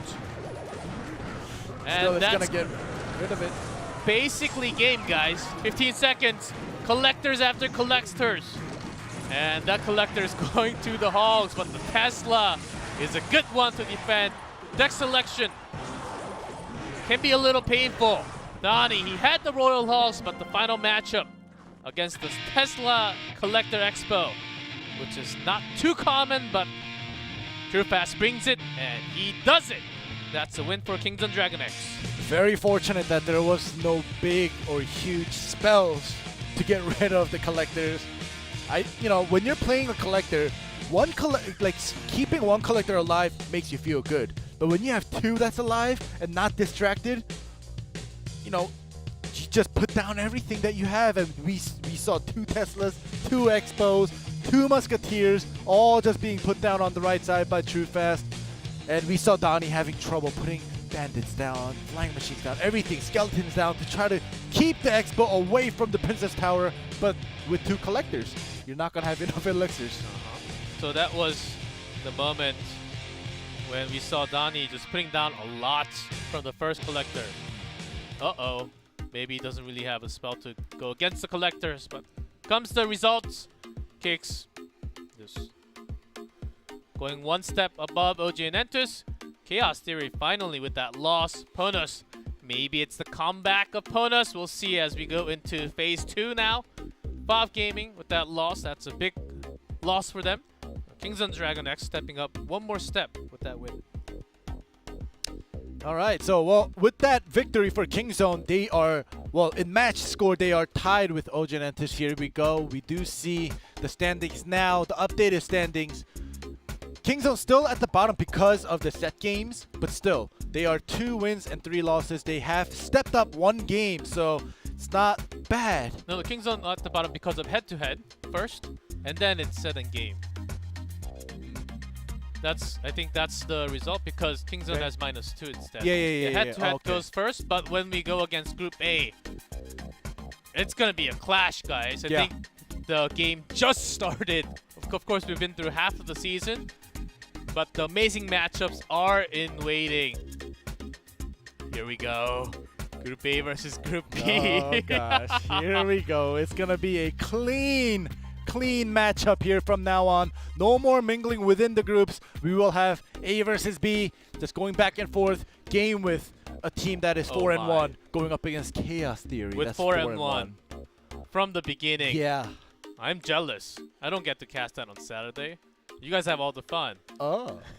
I'm jealous from the first matchup. That's crazy.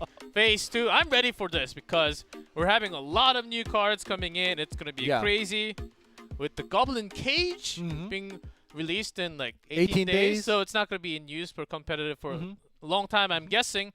But we have some crazy actions, some really, really good 1v1 games today as I almost jumped out of my chair for some crazy matchups. Yeah, we had super close ones. Even Jack today going with that 2-0 win on that 1v1, kind of sealing the deal for his win streak to 7-0.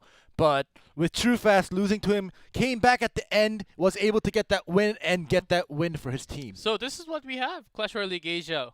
We watch, we commentate, but all the viewers, we learn at the same time of how the meta grows, what we are moving away from, what we are having more from. A lot from China. We've seen a lot more Musketeers today. Not too many, but it's coming back in the meta, and collectors are making its way back. Maybe the Earthquake will come out. So there are all these goes and not to goes in the meta.